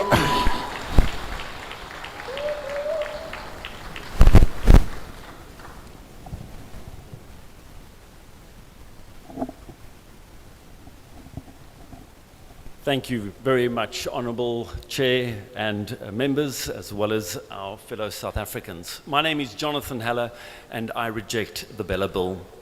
I represent my small family, but many families across this country, and I wish to tell you a short story about 3 children.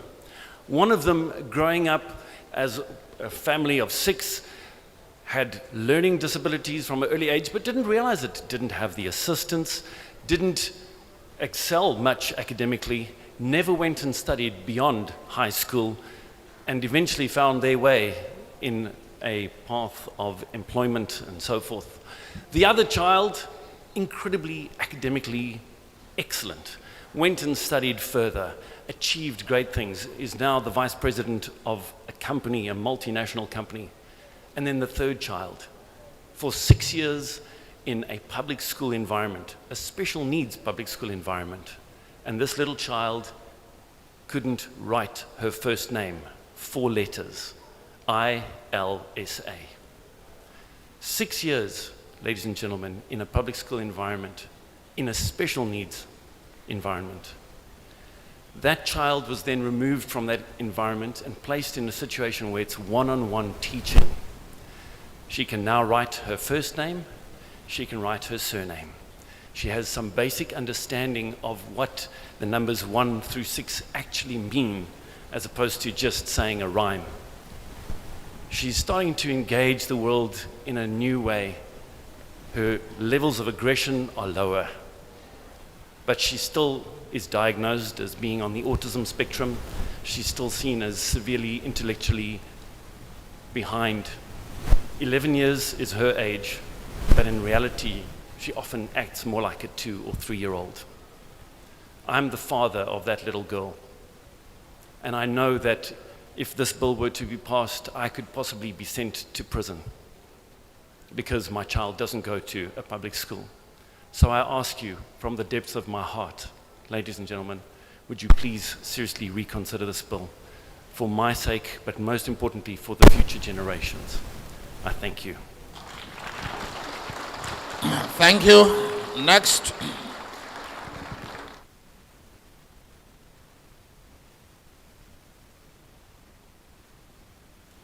Good afternoon. Thank you, Chair and members, for the opportunity to speak. My name is Abigail Winter, and I'm speaking fundamentally to show all South African learners that your voice is valid no matter who you are. Fundamentally, I support inclusion, diversity, and equity, and I do support change. I think it is needed to address the inequality in this country. As the bill stands, I reject it. I think your best work is yet to come. I would like you to revisit the bill and amend it so it can include all key players beyond the minister and members, and that it can be less ambiguous and more inclusive. Thank you. Thank you. Next. Honorable Chair, honorable members, thank you for this opportunity. My name is Anya Hanakum and I reject this bill, specifically clauses 37 and 41. I am a homeschooled student and I love learning at home. My mom can choose the curriculum we use in order to meet my unique learning needs. We follow a classical approach to education. It's just one of the many options that homeschoolers use, and it's the one that's worked best for our family. There are many different approaches to education. You could say educational approaches are like brands, and the DBE represents one of these brands, CAPS. How can they pass a law saying that they must approve of competitor brands?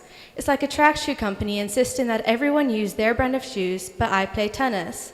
And now they want to assess how well their track shoes work on the tennis court.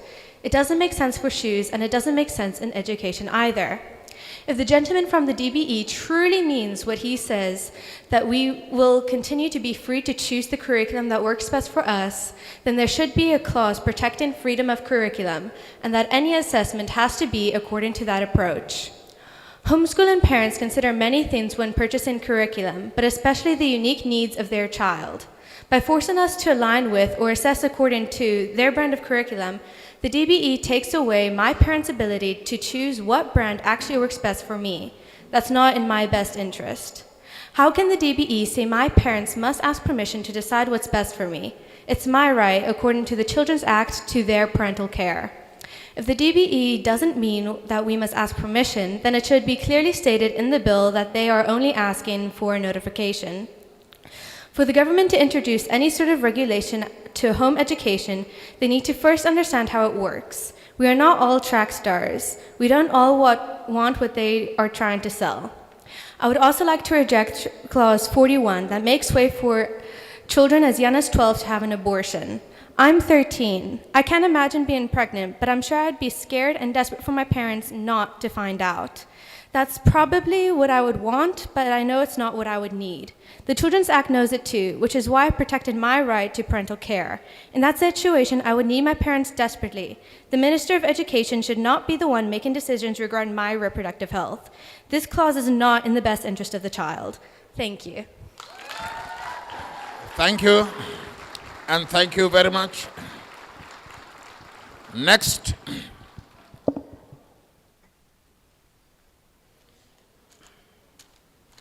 Ladies and gentlemen, Honourable Chair and members of the Portfolio Committee, my name is Nadia Black and I reject the Bella Bill, particularly sections 37 and 27, which I believe undermines the fundamental principle of freedom of choice in education. Education is a cornerstone of our society, and it is critical to protect the right of every citizen to choose the educational path that best suits their needs and aspirations.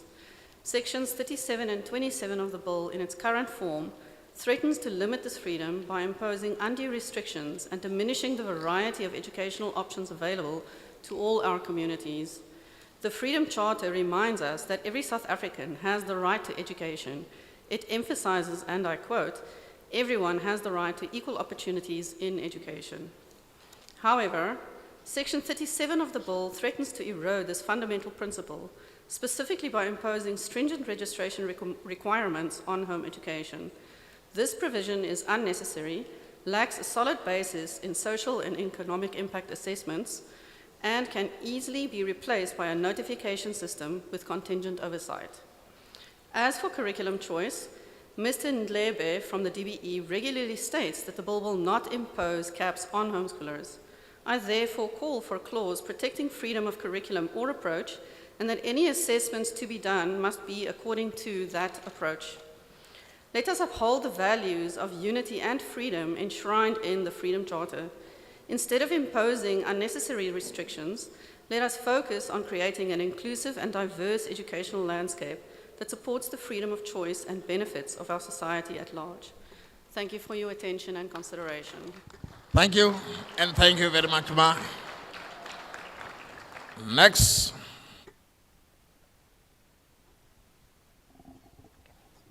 Good afternoon, Chairperson and honourable members.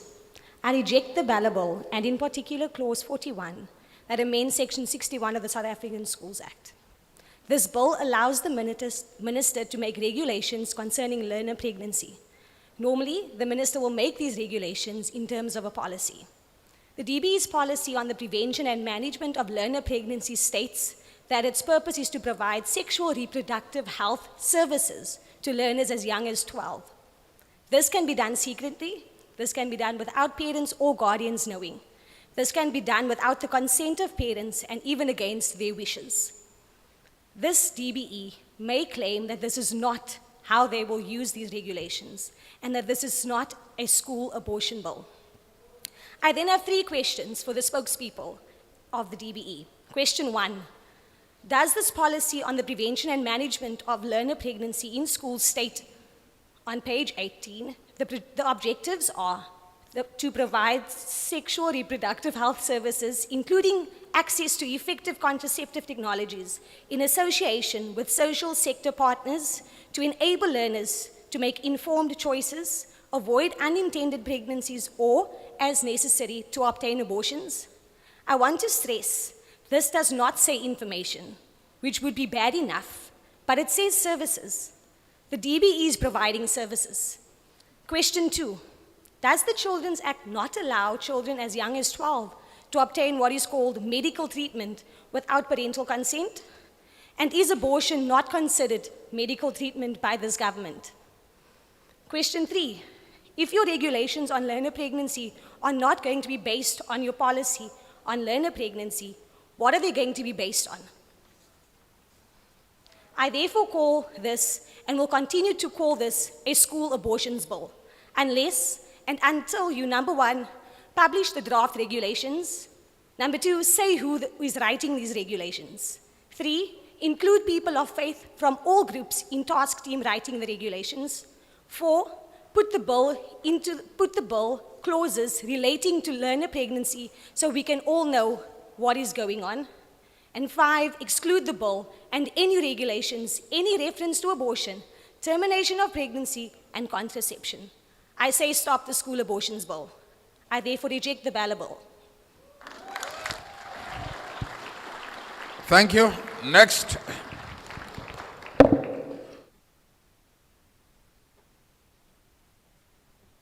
Good afternoon. I'm Edo Davies, and I'm here as a concerned father and a citizen of this country. I reject the Bella Bill, specifically Clause 37 of the proposed bill pertaining to home education. In regards to the requirement of acquiring permission to home educate, in a free and democratic society, the notion that parents do not have the final say to act in the best interests of their children is disconcerting to say the least.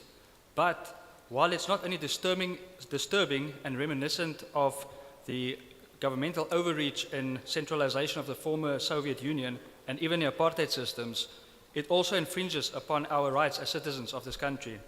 In the Constitution of the Republic of South Africa, Chapter 2, that contains the Bill of Rights, it states that everyone has a right to freedom of conscience, religion, thought, belief, and opinion. Therefore, for my family, we decided that for religious considerations and to morally have a clear conscience, to home educate our child. If my child was sent to a public school, they will be subjected to values, morals, and a state religion of secularism, which is not aligned to our values and beliefs. It is incomprehensible that in a country where we as a family can legally decide to kill an unborn child through the means of abortion, the same family cannot have a final say in which mode of education or curriculum is best suited for our child. I believe that God has commanded Christians, and therefore myself, to ensure my child is trained in the way of the Lord. By homeschooling, we can consistently convey these values and instill a good character in our child, and so they ultimately can be good citizens and can make a positive contribution to the society. However, with this bill stating that the minister may make regulations relating to registration for and the administration of home education, the department is not only infringing upon my constitutional right, but also gives the minister a blank check to regulate anything they want, be it benevolent or malevolent. Think back to Nazi Germany and the Soviet Union, and then consider a future minister that does not support your ideological position, and then give them a free rein to introduce what they want. In regards to prescribing a suitable curriculum and having someone assess my child on behalf of the department, please consider the absurdity of these statements in light of the most recent polls study, where it was reported that only 18% of South African scholars could read with comprehension in grade 4. If CAPS were the best curriculum for South African scholars, If the current assessment methods of students and schools were so successful, and if the public school system was running effectively and so efficiently that they held a higher moral ground, then why is it only that barely 1 out of 5 children can read with understanding in grade 4? Why is it then that roughly 1 out of every 3 children that entered the school system in 2010 dropped out before grade 12? In a society where we live and have such a rich diversity of people, I would suggest the Department of Basic Education be more inclusive by encouraging alternative ways of education instead of applying a one-size-fits-all approach, which disregards diversity, uniqueness, and what's best for the individual child in this country. Thank you. Thank you.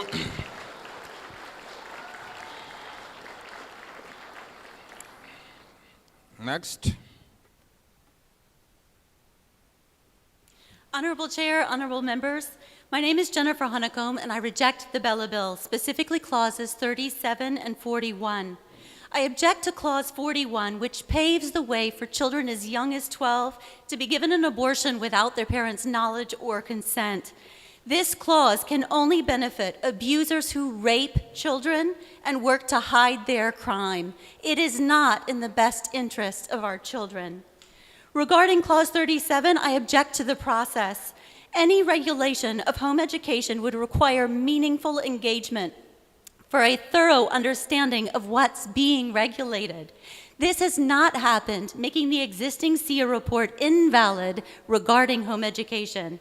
Regarding assessments, any law holding parents accountable to a certain standard must also hold the DBE accountable for their own performance. I object to being forced to ask permission to exercise a right that already belongs to me, and I object to subsection 16, which grants the minister the power to make future changes at their discretion. No, it must be clear what the rules are for both parties before being passed. We should be looking at existing research that shows what policies actually achieve higher grades, test scores, reading skills, graduation rates, and produce good humans. One international study attributes all the above to just one factor. It had nothing to do with the student's money, background, or what school they attended. All of these were attributed to just this: parental involvement. So why would we pass a bill that undermines this, as well as our human rights and our constitutional rights? The gentleman from the DBE who has been opening these sessions has been promising us that what they really mean by clause 37 is not what we are reading in the bill. And then he proceeds to tell us all the things that we are wanting to hear.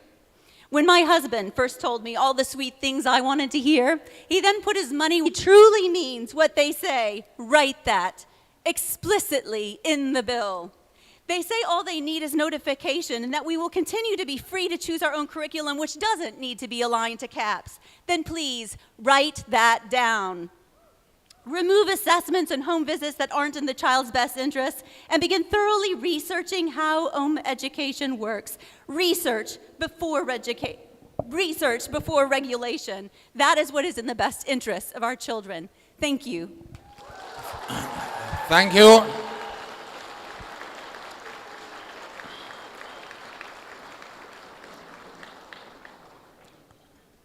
You are number next. Last one. Good afternoon, honourable members of the committee and members of the public, and thank you for the opportunity to address you today. My name is David Crawford. I'm a home educating father, and I represent my family, including my children and certain members of my community. I object to and reject the Bella Bill in its entirety. There are too many grounds on which I object to the bill to mention them all in 3 minutes, so I will highlight a couple of them here. Parental authority and decision-making. Regarding clause 37.1, I oppose and reject registration of home-educated learners that requires approval. Parents unequivocally are best placed and equipped to decide what is in the best interests of their children. The constitutional right of my children to parental care includes by definition the securing of their education, and the education of a child is therefore the responsibility of a parent.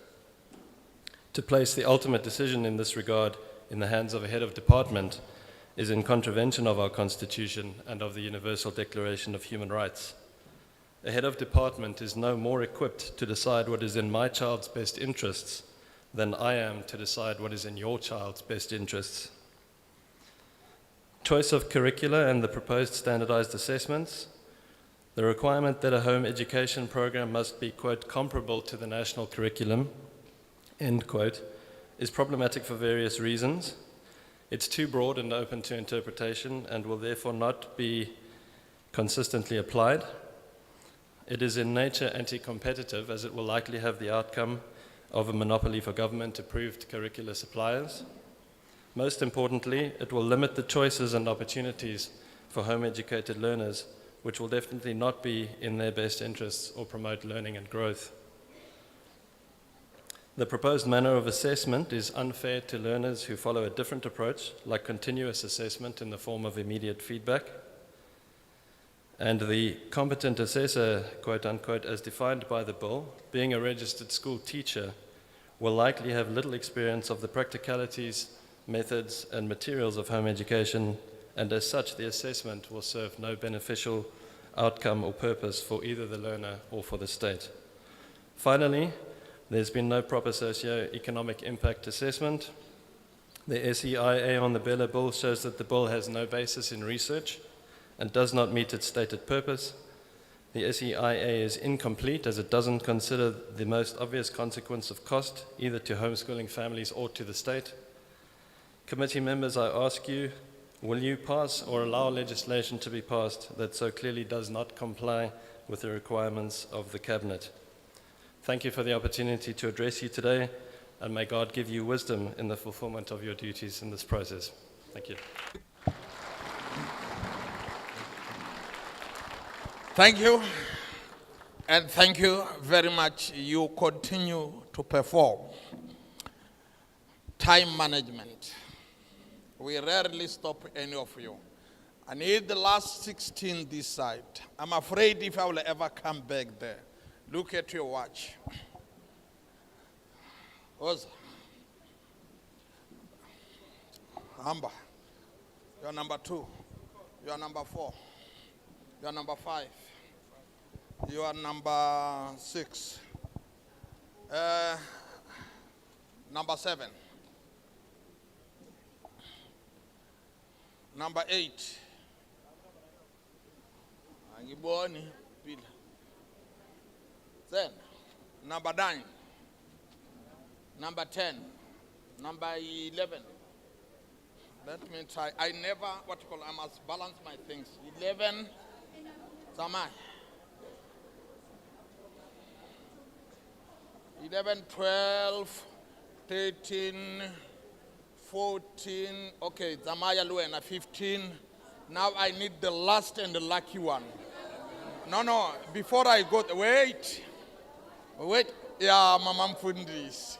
Let me take the pastor as a belief in a caller. Now as a belief.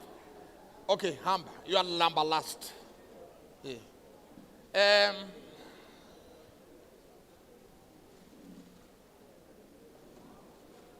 Have I not called more?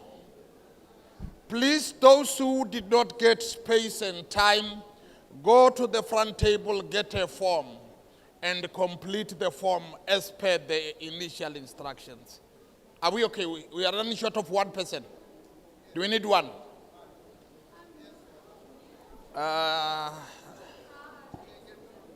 Not the child.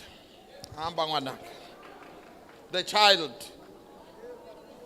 Let the children come to me.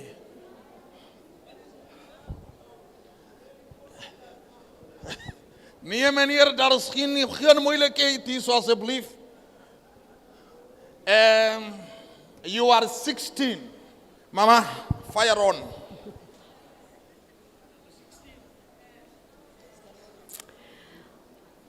Honorable Chair, members and fellow citizens. My name is Eloette Loubser, and I reject the Bella Bill, especially clauses 27, 37, and 41. As for clause 27 and 41, I will only state that it is not in the best interest of children, as it infringes on their right to participate in decisions regarding their education. It furthermore infringes on the rights of parents given to them by both the South African Constitution and the Universal Declaration of Human Rights to choose the best education for their children. History has shown repeatedly that to give a minister the right to make the decisions set out in these clauses without having to explain it or consulting all role players are both divisive and dangerous. I will now focus on clause 37 and specifically the assessment of homeschoolers, although the high costs, the impracticality and waste of time and resources that will be consequences of the bill are also worrisome. I am a qualified high school math and science teacher, a tutor for various national and international curricula, but first and foremost, a homeschooling mother. You might think that my qualifications would make me a perfect home educator, but I have found that what I and most mainstream educators was taught about what learning is and is not is very flawed. The biggest area where I saw this was the area of assessment. Due to the nature and aims of homeschooling, learning outcomes and learning growth for homeschoolers cannot be assessed by following graded levels, set curricula, and external assessment. A homeschool parent has the privilege of evaluating and assessing their children every day. I propose that the matric options in place are enough of an external evaluation, though it still falls short, especially regarding university entrance. Homeschooling differs vastly from the school system in its approach and, as long-term research shows, its outcomes. And this is what is needed from the Department of Education: proper research about home education and thorough consultation with the home educating sector, seeking to understand home education and how to support and encourage parents, not regulate and control them. This is what is in the best interest of children and in line with the rights and duties of parents. I'm acutely aware that not all children taken out of school are actually educated. Those children and their circumstances are welfare issues. To throw all home educators under that umbrella is an injustice and lazy lawmaking. I thank you for your consideration. Thank you. Just on the clock. Next.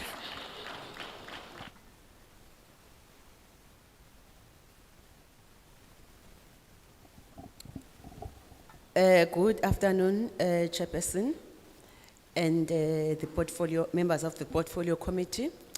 My name is Nonzalise Komzizi. I am a public school educator and also a member of SATU. I support the bill, but wish to put into consideration the following issues for the committee to consider. The issue of the sale of the alcohol at the school premises. This clause seeks to extend the provision of Section 8A of the SASA by providing the condition under which the liquor may be possessed, consumed or sold at the school premises or during the school activities, and to make conceptual amendments to the section in this regard. And in regard to the view definition of drug, provision is made for certain 39 exception to the prohibition to allow the SGB on application from any person in the consultation with the HOD to permit the possession, consumption, or sale of liquor in certain cases, or certain conditions and subject to certain restriction. This amendment was informed by the fact that alcohol has a place in our society. It is consumed responsibly by the adults, and the fact that events at which school is present from an important part of the fundraising activities of most schools. A further factor that was taken into account is the fact that many schools rent out their hall or sports field for religious services, wedding and other private events, and that if alcohol was completely forbidden on school premises, school will lose the income that they currently receive from those events. The clause makes that a school has a right to search an individual learner and not only a group of learners, and conceptual amendments in this regard are proposed to the section. This amendment is necessitated by the fact that learners has increasingly been found in possession or abusing liquor and a variety of drugs. dependency-producing substances, performing-enhancing substances, and the like, and that there are many cases of learners being expelled because of such abuses. Clarity needs to be provided to make the distinction between school events where no alcohol may be consumed or sold and events which take place outside the school program. This provision contradicts national and provincial policies to keep school as alcohol and free drug zone and may contribute to the promotion of alcohol abuse, except for the Western Cape. This provision at its legally is being challenged at the High Court. It is not clear as to how of these can be used for legitimate education. Unfortunately, your time is up. Next.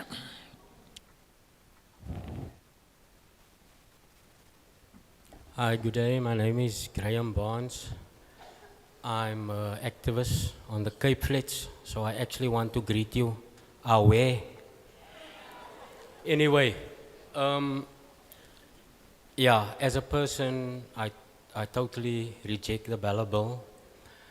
There's quite a number of challenges, but on the other side, I also want to promote and propose that this ongoing process, which can only benefit us, we appreciate you guys coming out here and you hear from the horse's mouth, or soos hulle sê, van die pet se bek af. Okay, so the one thing, die een ding wat ek net nie kan connect nie, is die feit dat die bil wil vir ons wys dat daar word uitgereach na a proper, positive, consultative process on a highly political, competitive terrein, as ek het so moet sit. En wat my worry is, ek sien nie hoe die bil geconnect word met die student as hy klaar is deur die skoolloopbaan. En hoe benefit die student nou nie. Ek kan nog nie die connection maak nie, want that connection is very, very key. It is no use we're going to have a very good bill, and then after that, when the student comes out of that whole process, of the guidelines of the bill, and then they still go and do and have to register on an NYS program where they only are being remunerated with a stipend of 1,200 Rand or 2,500 Rand, going through that whole system where this bill guides them. So that is a bit of a gray area for me. So in terms of whenever you do these type of consultation sessions, kan julle dit in julle mind net hou dat wat ons doen in die consultative process wat ons voorlê vir die mense, hoe benefit dit die student die einde van die dag wanneer hulle uit die spesifieke environment van studying kom, nee?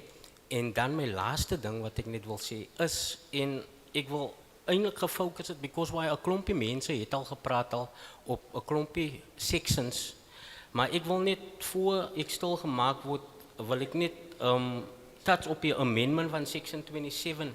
I think that is an area where we really have titanic challenges. It's because of governing body members that is not being remunerated. These people are putting in... Unfortunately, your time is up, Baba. Thank you very much. There will be some brief interpretation, of course. Thank you very much, ma'am. Very brief. My name is Graham Barnes, and I just want to state that I am an activist from the Cape Flats, away, as we greet there.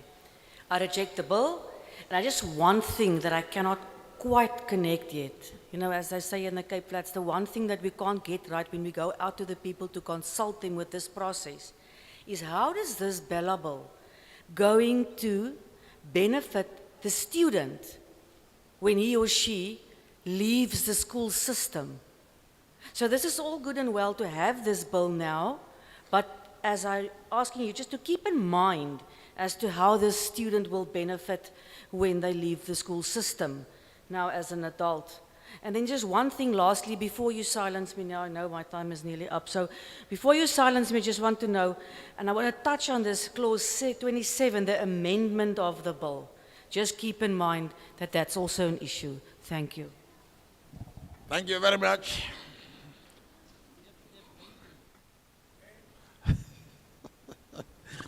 Good afternoon, Chair of the Portfolio Committee and the rest of the members.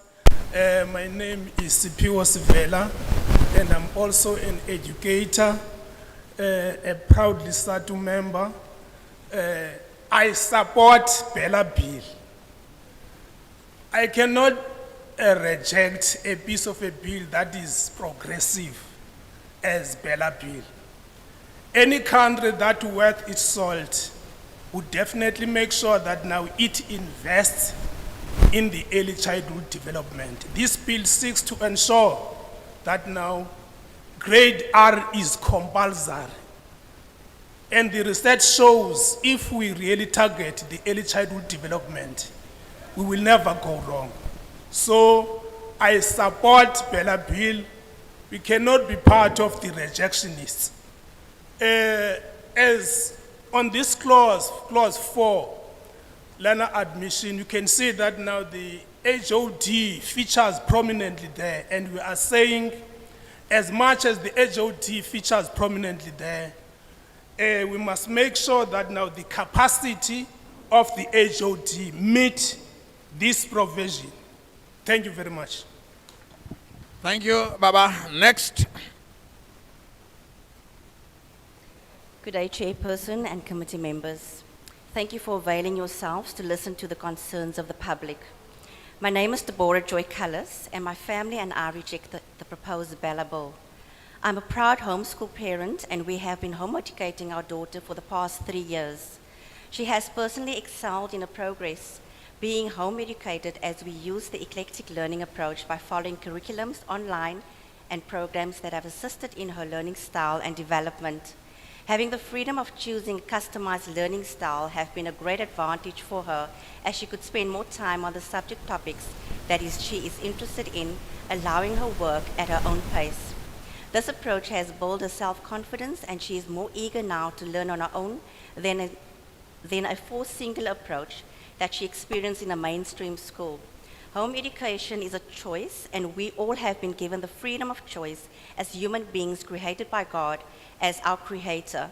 We therefore choose to practice our freedom of choice in not only to home educate our daughter, but to also choose the appropriate approach that complements her learning style and development. In mainstream schools, the learning approach follows a singular prescribed curriculum that does not necessarily cater for the individual child's learning style and ability. This often results in the child being labeled as problematic and even being bullied by educators. Therefore, home education is an option for them to learn in a way that best suits them. Parents have the right to teach their own children as instructed by the Word of God, based on their values and beliefs. We are accountable for our own children and the decisions that we make on their behalf. We, for these reasons, reject clause 37 and 41 of the proposed Bella Bill and would encourage the DBE to rewrite the bill by partnering with home education community in formulating together a framework that includes every aspect of home education. Choosing to home educate has nothing to do with race or income. It is a choice made for various reasons, and each case is different. I plead that the DBE do more research on home education before implementing laws that could negatively affect the future of education in this nation. I propose that we take hands and work together to achieve an educational framework that will best fit this nation, catering for all learners, whether homeschooled or in mainstream schools, and celebrating our children in their uniqueness, innocence, and callings. A quote from Ignacio Estrada reads as follows: "If a child can't learn the way we teach, maybe we should teach the way they learn." I thank you. Thank you, and thank you very much. Next.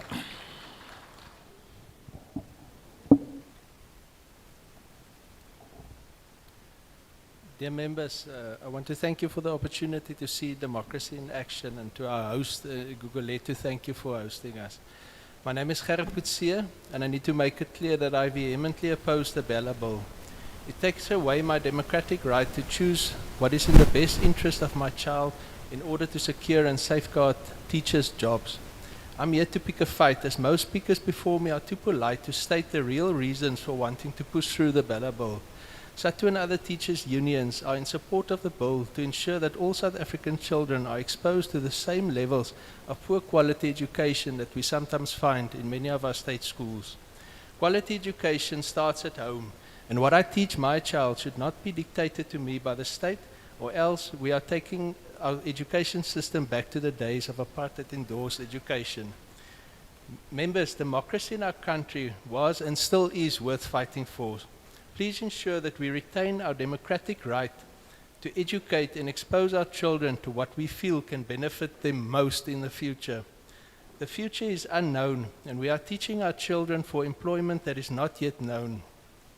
We need to teach our children skills that will inspire them to find solutions to problems we are not yet aware of, and to create resilience and build character in them to face challenges not yet known. Unfortunately, an education system that wants to allow the use of alcohol on school premises in a country that has an irresponsible relationship with alcohol does not have the best interests of my child at heart. An education system that wants to provide an opportunity to my child to receive an abortion without my knowledge, only on the advice of a teacher, does not have my child's best interest at heart. The current education system can be one-dimensional and perpetuates the apartheid legacy of unequal levels of education. It does not equip my child for the future. The Education Department calls for alternative forms of education, but does not make an effort to understand or support these alternative forms, such as homeschooling. Members, I beg you not to fall into the trap of teachers' unions that are in support of the bill only to create more of the same jobs that will not equip our children for the future. Thank you. Thank you. Next. Good afternoon, Chairperson and the members of the Portfolio Committee. I am Gugulethu Fika, an educator and a proud member of SATU. I'm just going to talk about the amendment of Section 6A. We accept the bill, but I have the following comments. Number one, the amendment may open the door for those who want to commodify and privatize education. Does the minister not have powers to appoint advisors? Is there a need to legislate the appointment of agencies?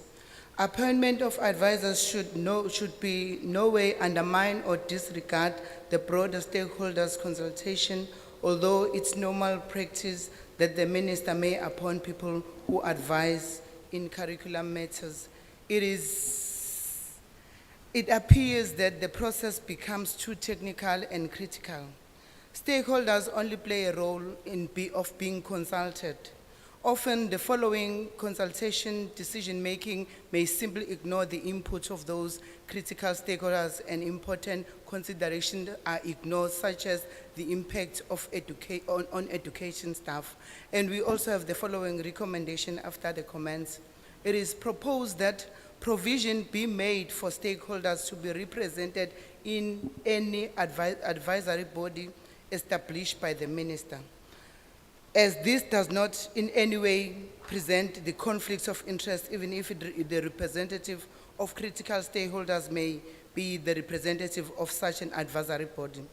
And the second recommendation is, it is our view that critical stakeholders not only become spectators, but participate more meaningfully in the formulation of proposal to the minister. And the third one is, this will enhance the credibility of the process and will institutionalize the fact that education is a societal issue. In conclusion, the public education interest must always be placed in the forefront where working with outside entities who bring the privatization agenda. Thank you, colleagues. Thank you very much.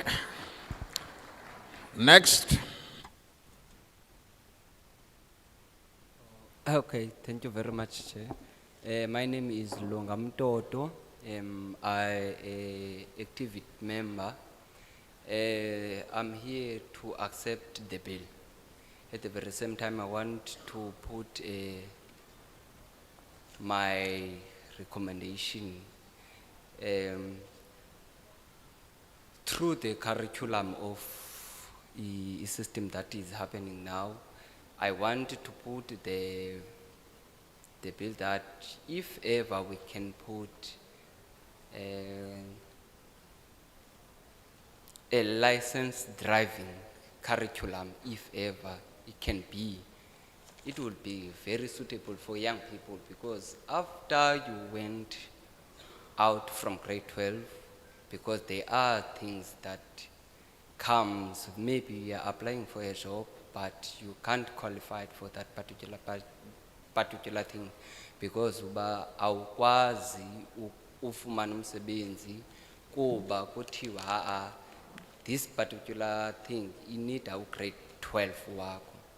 Another thing I want to emphasize, that's why I indeed accept a bill, is that it accommodates abantu bakuthi, and I was ulanduza, yes, accommodator, everyone is involved to that bill, and ne curriculum esiranayo is suitable for abantu abatsha.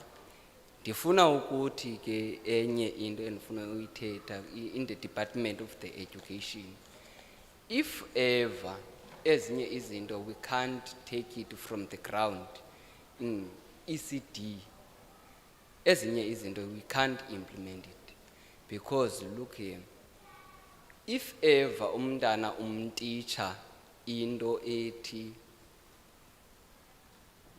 towards to, if I don't know, because mina ndisuka ngapha ezilalini, towards in high school, that means high school is started from grade 8 somewhere, yabo, grade 10 ngopha kumndandisuka khona.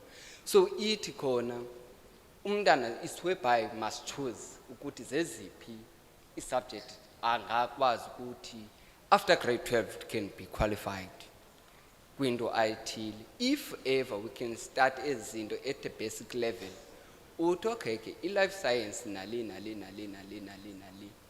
towards, because physics we do understand, they say ukuthi NSFAS, but at the very same time, at the high school level, kawusuka from primary to high school level, abantwana bakuthi bayalekisha kakhulu, because abakwazi uzuchuzela the correct. Unfortunately, your time has lapsed.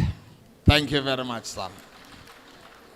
Is there any need of interpretation? He just said some few words of Xhosa. Okay, covered. Thank you. You are next, Mama. Now, are you going to interpret? Okay. Okay. Let us do justice. If interpreters feel like interpreting those 2 lines, so be it. Thank you. Because it is said in some jobs, when you want to get some job, they need somebody with the grade 12. And yet we feel that if the department can come up with a strategy that people start from the lower levels, from the preschool stage, to be given a kind of education that will lead them to a certain direction, so that will make them, when they reach grade 12, that they can be employable. And one other thing, I'm from the rural area, so some of the things I can't voice them out the way I would feel like. So basically that's what the Xhosa part of this submission. Thank you very much for that. Mama, take your stand. It's your turn. Good afternoon, Honorable Chair and members. My name is Makaziwe Tanda, and I will be focusing on Clause 37 in particular of the Bela Bill. Contrary to popular belief, homeschooling is not for the elite. Homeschooling gives people like me an opportunity to learn and excel in their chosen fields. Personally, I have ADHD, I struggle with severe anxiety, and I have severe learning disabilities. But through homeschooling and a caring mother and family, I was allowed to successfully complete matric and enter higher institutions of learning in the country. I got accepted to UCT, and I currently am a student at Stellenbosch University, having been homeschooled.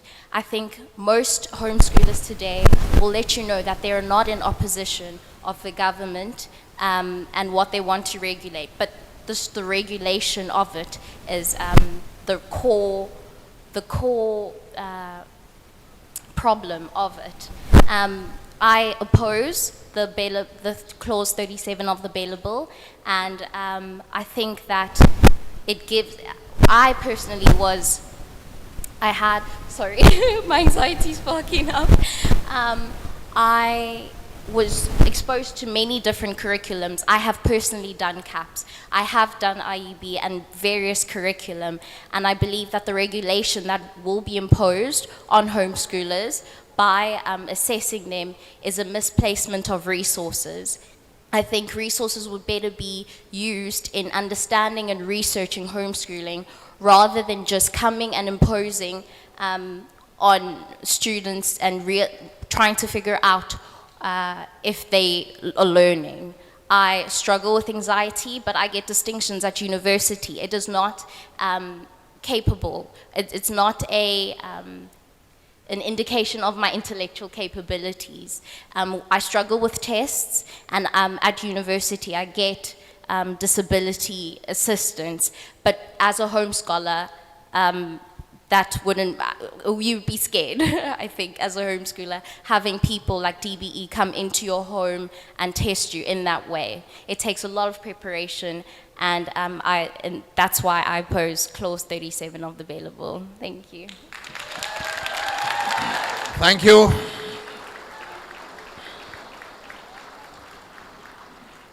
You are next, Mama. Let me greet each and everyone, Honorable, the Parliament. Welcome you for coming to Gugulethu. It is such an honor to bring this to us. I come from Kononia. I come from Gugulethu Health Forum and spiritual crime prevention. It will really be unfair for me and unfair on my children if a 76 student will say no to this Bail Bill. I wouldn't be doing justice for what I did in 1976. But there's only one thing in this Bail Bill. It's clause 8, amendment of section 8A, the liquor and drugs in our schools. Now we're already suffering with liquor. Children are already selling liquor in school. How much more when there is more power? We would love to ask our government to take this one out, whether they are making money or anything they are doing. It is fine when those who are coming to school, who have come to do their own things, but when children and teachers are involved with liquor, enyobeni asithanda uphinda siyibone. Thank you. Thank you, Ma. Next speaker. Honourable Chair, honourable members, my name is Cindy Stiles and I reject the Bail Bill. I speak as a parent of 4 children, 2 in a public school, 1 in an IEB private school, and 1 child doing Cambridge AS with tutors. I reject clause 37, 27, and 41 and others that pertain to what I will share. As a parent of 4 kids, each are different, and as their parent, I know my kids better than any government or educational official who may want to enforce me to follow curriculum, programs, or standardized testing that impact my child negatively. I experienced this in my eldest child's grade 7 year. She was shown age-inappropriate, harmful, disturbing, extremely violent audiovisuals repeatedly, most of which were aligned to the curriculum. This affected her emotional and psychological well-being. The material had 16 age restrictions shown to 12 and 13-year-olds. My objections and warnings of the harm being done fell on deaf ears. The education department protected the school and teachers instead of a harmed child. The trauma led us to remove her and homeschool her and my other kids for a year, where she could recover and find an alternative curriculum to suit her needs.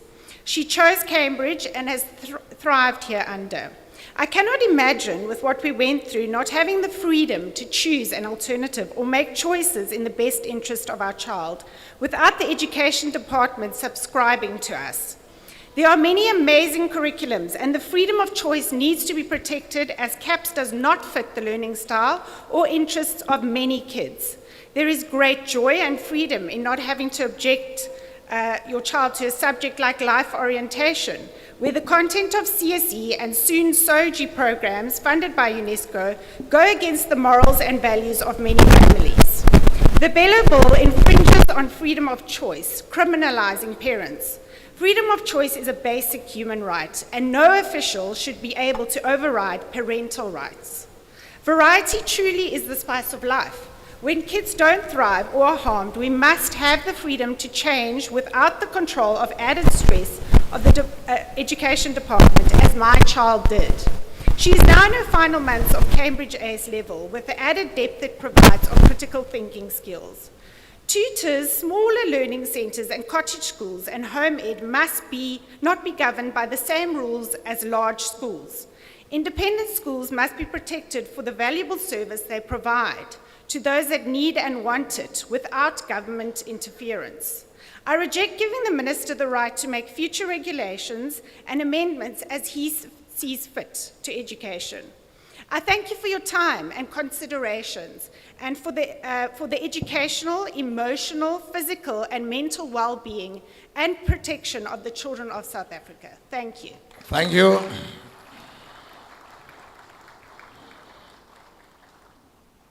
Next on the podium. Honorable Sirs, good afternoon. My name is Sisa Tanda. It's a question of whether you support or you don't support. Allow me to motivate my argument first. I'm the product of Bantu education. I've got now post-1994 freedom of choice. I choose to do homeschooling to 3 of my kids. The benefit: safety, security, health, and a conducive educational environment. Why? Now, what I've seen is, one, they are performing better than the other kids. My child, we took the decision 4 years ago. My daughter has written a book already. My daughter has registered her company, entrepreneurship. My daughter is paying for her school fees at the university. These are the benefits. My son is futuristic. One, he fixed all the IT-related problems at home. He understands 4th Industrial Revolution, artificial intelligence, and my boy is the one who can assemble a drone and fly it himself. Lastly, my daughter, extremely eloquent. She presents better than I. She doesn't have a stage fright. So therefore, when I conclude, I'm not elite, by the way, and I'm not privileged. When I conclude, I ask that you do a thorough research. Don't take homeschooling away, that freedom of choice. My parents didn't have it, I have it. I want to retain it. Thank you. Thank you. Thank you, Baba. Next.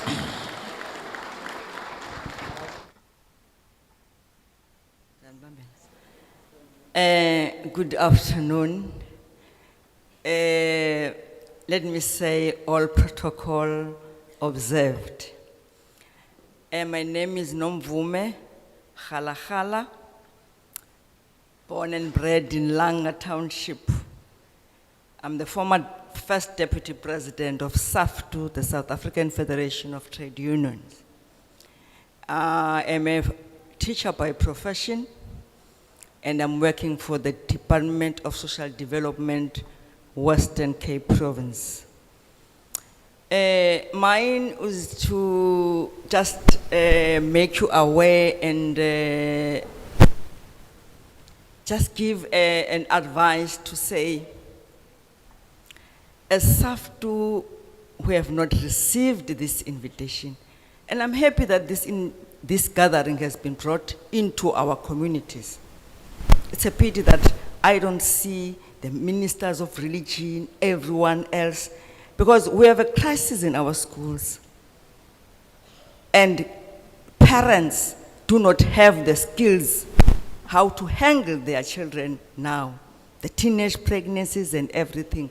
Hence, we are appealing to you to say, don't reduce this to teachers only, or teacher unions rather.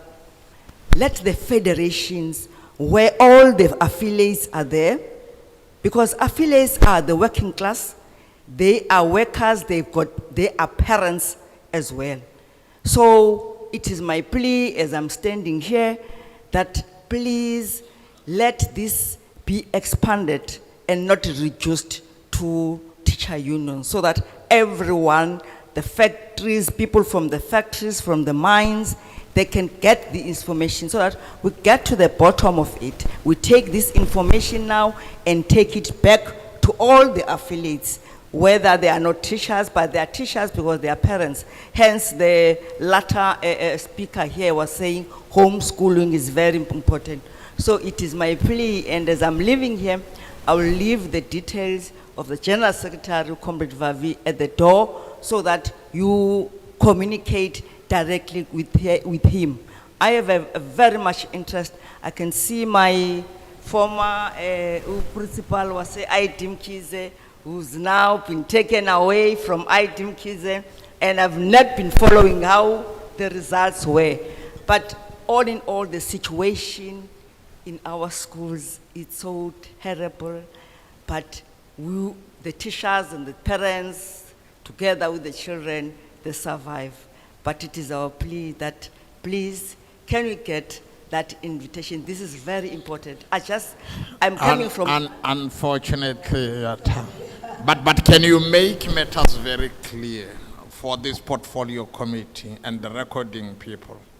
Do you support the bill? Or that you is why I'm saying we have not received the invite. That is why I'm saying, because I'm standing here as a protest to say we have. So we have to get a mandate from our own organization. That's very clear, Mama. Thanks very much. Next on the podium.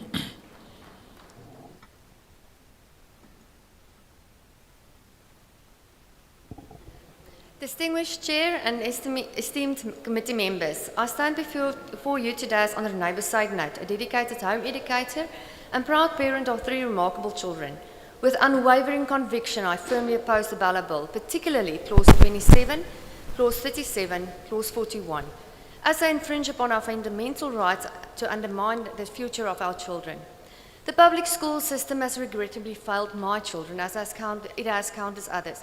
And like most people, I entrusted my children's education to the school with the expectation that they would acquire skills such as reading, writing, and mathematics. However, when I expressed my concern about their progress and sought assistance, I was met with a recommendation for medication rather than a comprehensive remedial plan. Consequently, I sought an alternative path and done research and realized that my responsibility is to ensure that my children receive an education tailored for their specific needs, equipping them to become fully functional and contributing members of our society. Thus, we embarked on a journey of home education. However, the Bala Bill, particularly Clause 37, seeks to strip parents of this God-given responsibility and democratic right.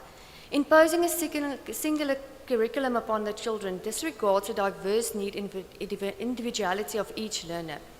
As per the Children's Act, educational choices should be made for the best interests of our children, and it is our constitutional right as parents to determine what that entails. By imposing this bill, the DBE threatens to curtail our constitutional rights and undermine our parental duty. Furthermore, I vehemently reject this bill due to its lack of substantial research into home education. If families of lower income are compelled to adhere to external examinations or a rigid curriculum, an unnecessary financial burden would be imposed on them, hindering their ability to provide the best possible education that meets their children's needs. In particular, I oppose Clause 27, which grants the authority to close micro schools without any obligation on the part of the MEC to provide valid reasons. Such actions should deprive children of a valuable and accessible education, denying them the opportunities they rightfully deserve. I implore you to take a step back and return this bill to the drawing board. Engage with the home ed community and every party that is affected by this bill. Let us craft a bill that respects the unique needs and aspirations of our children, nurturing an environment conducive to their growth and development. I urge you to protect our most precious resource, the future of our children. Your careful deliberation and consideration of the points I've raised today will determine the path we tread. I extend my heartfelt gratitude for your time and unwavering commitment to ensure the well-being and success of our children. Thank you very much, Ma. Now is the time for Mama Mfundisi. And you see, I thought she'll be the last one so that she can also bless the house. But in any case, Tama. Thank you very much. My greetings to the Parliament and the Portfolio Committee and the community at large. My name is Nolu Vuyondlebe. I'm from Lagunya Ministers Fraternity, and I'm from the organization Bapi Abafazi Movement. And lastly, I'm a parent myself. First and foremost, thank you very much for this opportunity that we can come and interact with the big shots. I won't say from which bill or whatever, because I just arrived. You know, it's a Pentecost day today. I was in the church, so I just arrived. But I know the people on the table, they will be able to see where am I going or to fit in whatever I'm going to say here. First and foremost, I will support the bill. 3 things I would love to highlight. 1, I think most people have said mouthful about this: no alcohol in our schools, please. It's a no-go area. Please, please, please. And the second one, I'm not quite sure whether it's mentioned here. I tried to peruse, but I could not see the issue of bathrooms in our schools, where somehow I heard that the Department of Education is planning for our schools or for our kids to have 1 bathroom. They can share the bathrooms. Please leave the bathrooms as they are, female and male. And the last one, I appeal to the Department of Education. This is very, very serious. I appeal for a multidisciplinary office in all schools, or should I say a welfare office, whether it's headed by a social worker or a psychologist, because our kids, they have got a load in their shoulders, whereby we'll be able to invite ministers or imams, whatever religion, to come and have interventions in schools. Not for our kids to wait for the social workers outside who will take ±6 months for a child to be attended. And by then, our kids have committed suicides. Thank you very much. Thank you. Mamfundis, next at the podium.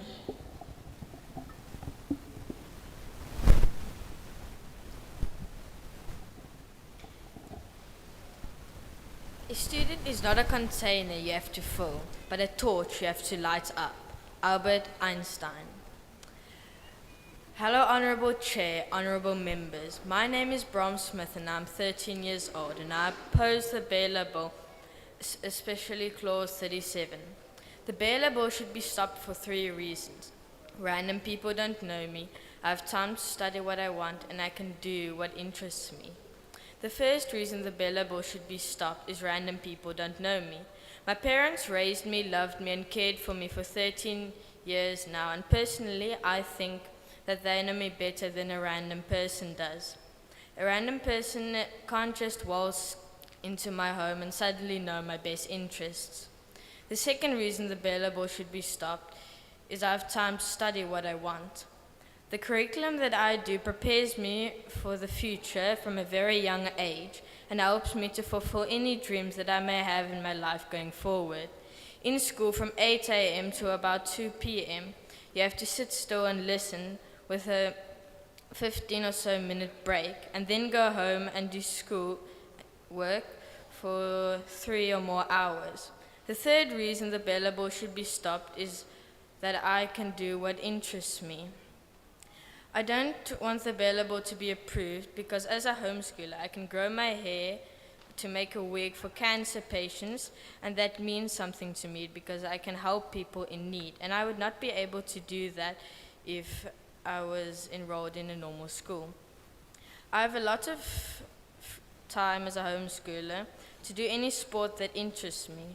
I love doing action things because I can almost always say yes, because I can just change my schedule to fit the time. The Bela Bill should be stopped for 3 reasons. Random people don't know me, I have time to study what I want, and I can do what interests me. Thank you. Thank you very much, my son. Majesty, we are Ivala Baba. I think you are the last person on the podium. Thank you.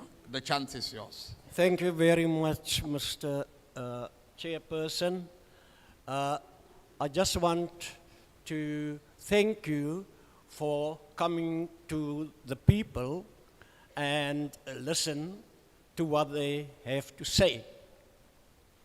Now, my name is John Mobbs. I've got a PhD in education. And I was an ex-teacher, an ex-lecturer and vice-rector of the old teachers training colleges, and I was also an education planner at the WCT. What I want to tell you will come from an educational perspective. You know, God gave children to our families as gifts.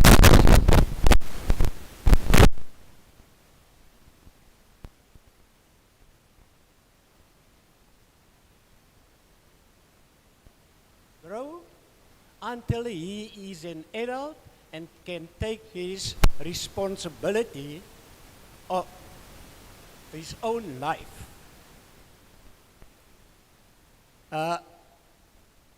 By taking away rights of parents and centralize everything into a HOD is going back, really. You know, in the apartheid days, we had no rights. Those school committees had no rights. They were kind of advice committees. The government even chose people or elected people to serve on those committees. Now that we have built SGBs and they are doing very good work, we want to move back instead of strengthening those SGBs that's not functioning right. Another point I want to bring to your attention is that mother tongue language is the best form of educating a child. Dat ek vir jou sê, meneer die voorsitter. Ek het dit Lapsed. What you do to the left, do it to the right. Your time is expired, Baba. Thank you.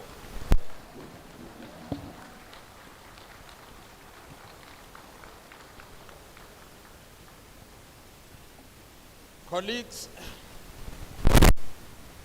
all members who came and honored this all-important invitation. It is about time that we announce that we have come to the end of our public hearings. We must take this opportunity, of course, to express our sincere words of gratitude for you having honored these public hearings, because without you, it wouldn't have been possible.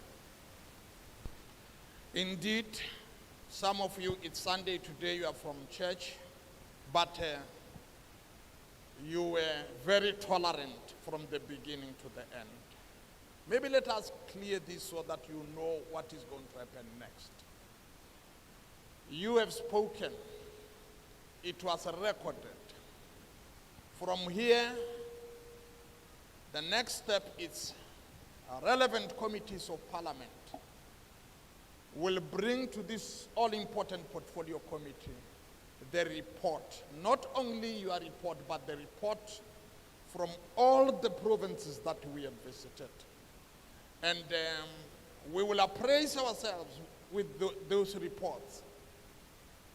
And at the end of the day, adopt it as the portfolio committee and take it over to Parliament for the final leg of adoption. Be that as it may, it is the outcome of the adopted report by Parliament which will tell which way to go.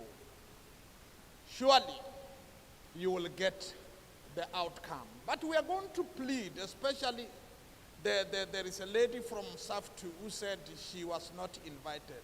Look, colleagues, this is how processes of parliament work. It gets into a public gazette for everybody to see. So people who belong to different organizations must put their ears on the ground on matters that affect them on day-to-day basis. I don't think there is each and every one of you will say, I received an invitation. You picked it up from your own organizations. That's why you came here. But nonetheless, let us thank you for coming and indicate before we dismiss you to say there is a Nissan, a car, Nissan Almera CY 183018 white. The security personnel have just come here and indicated that that car is blocking the road. If you can just shift it, the better. I think it was just an advice. We want to, or let me personally take this opportunity to say, oh, okay, no, this one because it was sent to you before. No, it's my problem. No, it's our problem. The chair would love to say something with regard to something which is, you can see that it was lifted up front here. She's going to talk about it, where it comes from and what is actually happening. Some of the things we need to avoid in order not to retard progress unnecessarily. This is a braille version of Bella. For people who've got blind people. I don't know why it's so difficult to announce that. For us who've got blind children, because I've got a blind child, this is a braille version of of Bella. So if there is someone who wants it, who've got a child like me, who is blind, can have it. That's the only thing I asked him to say. You see,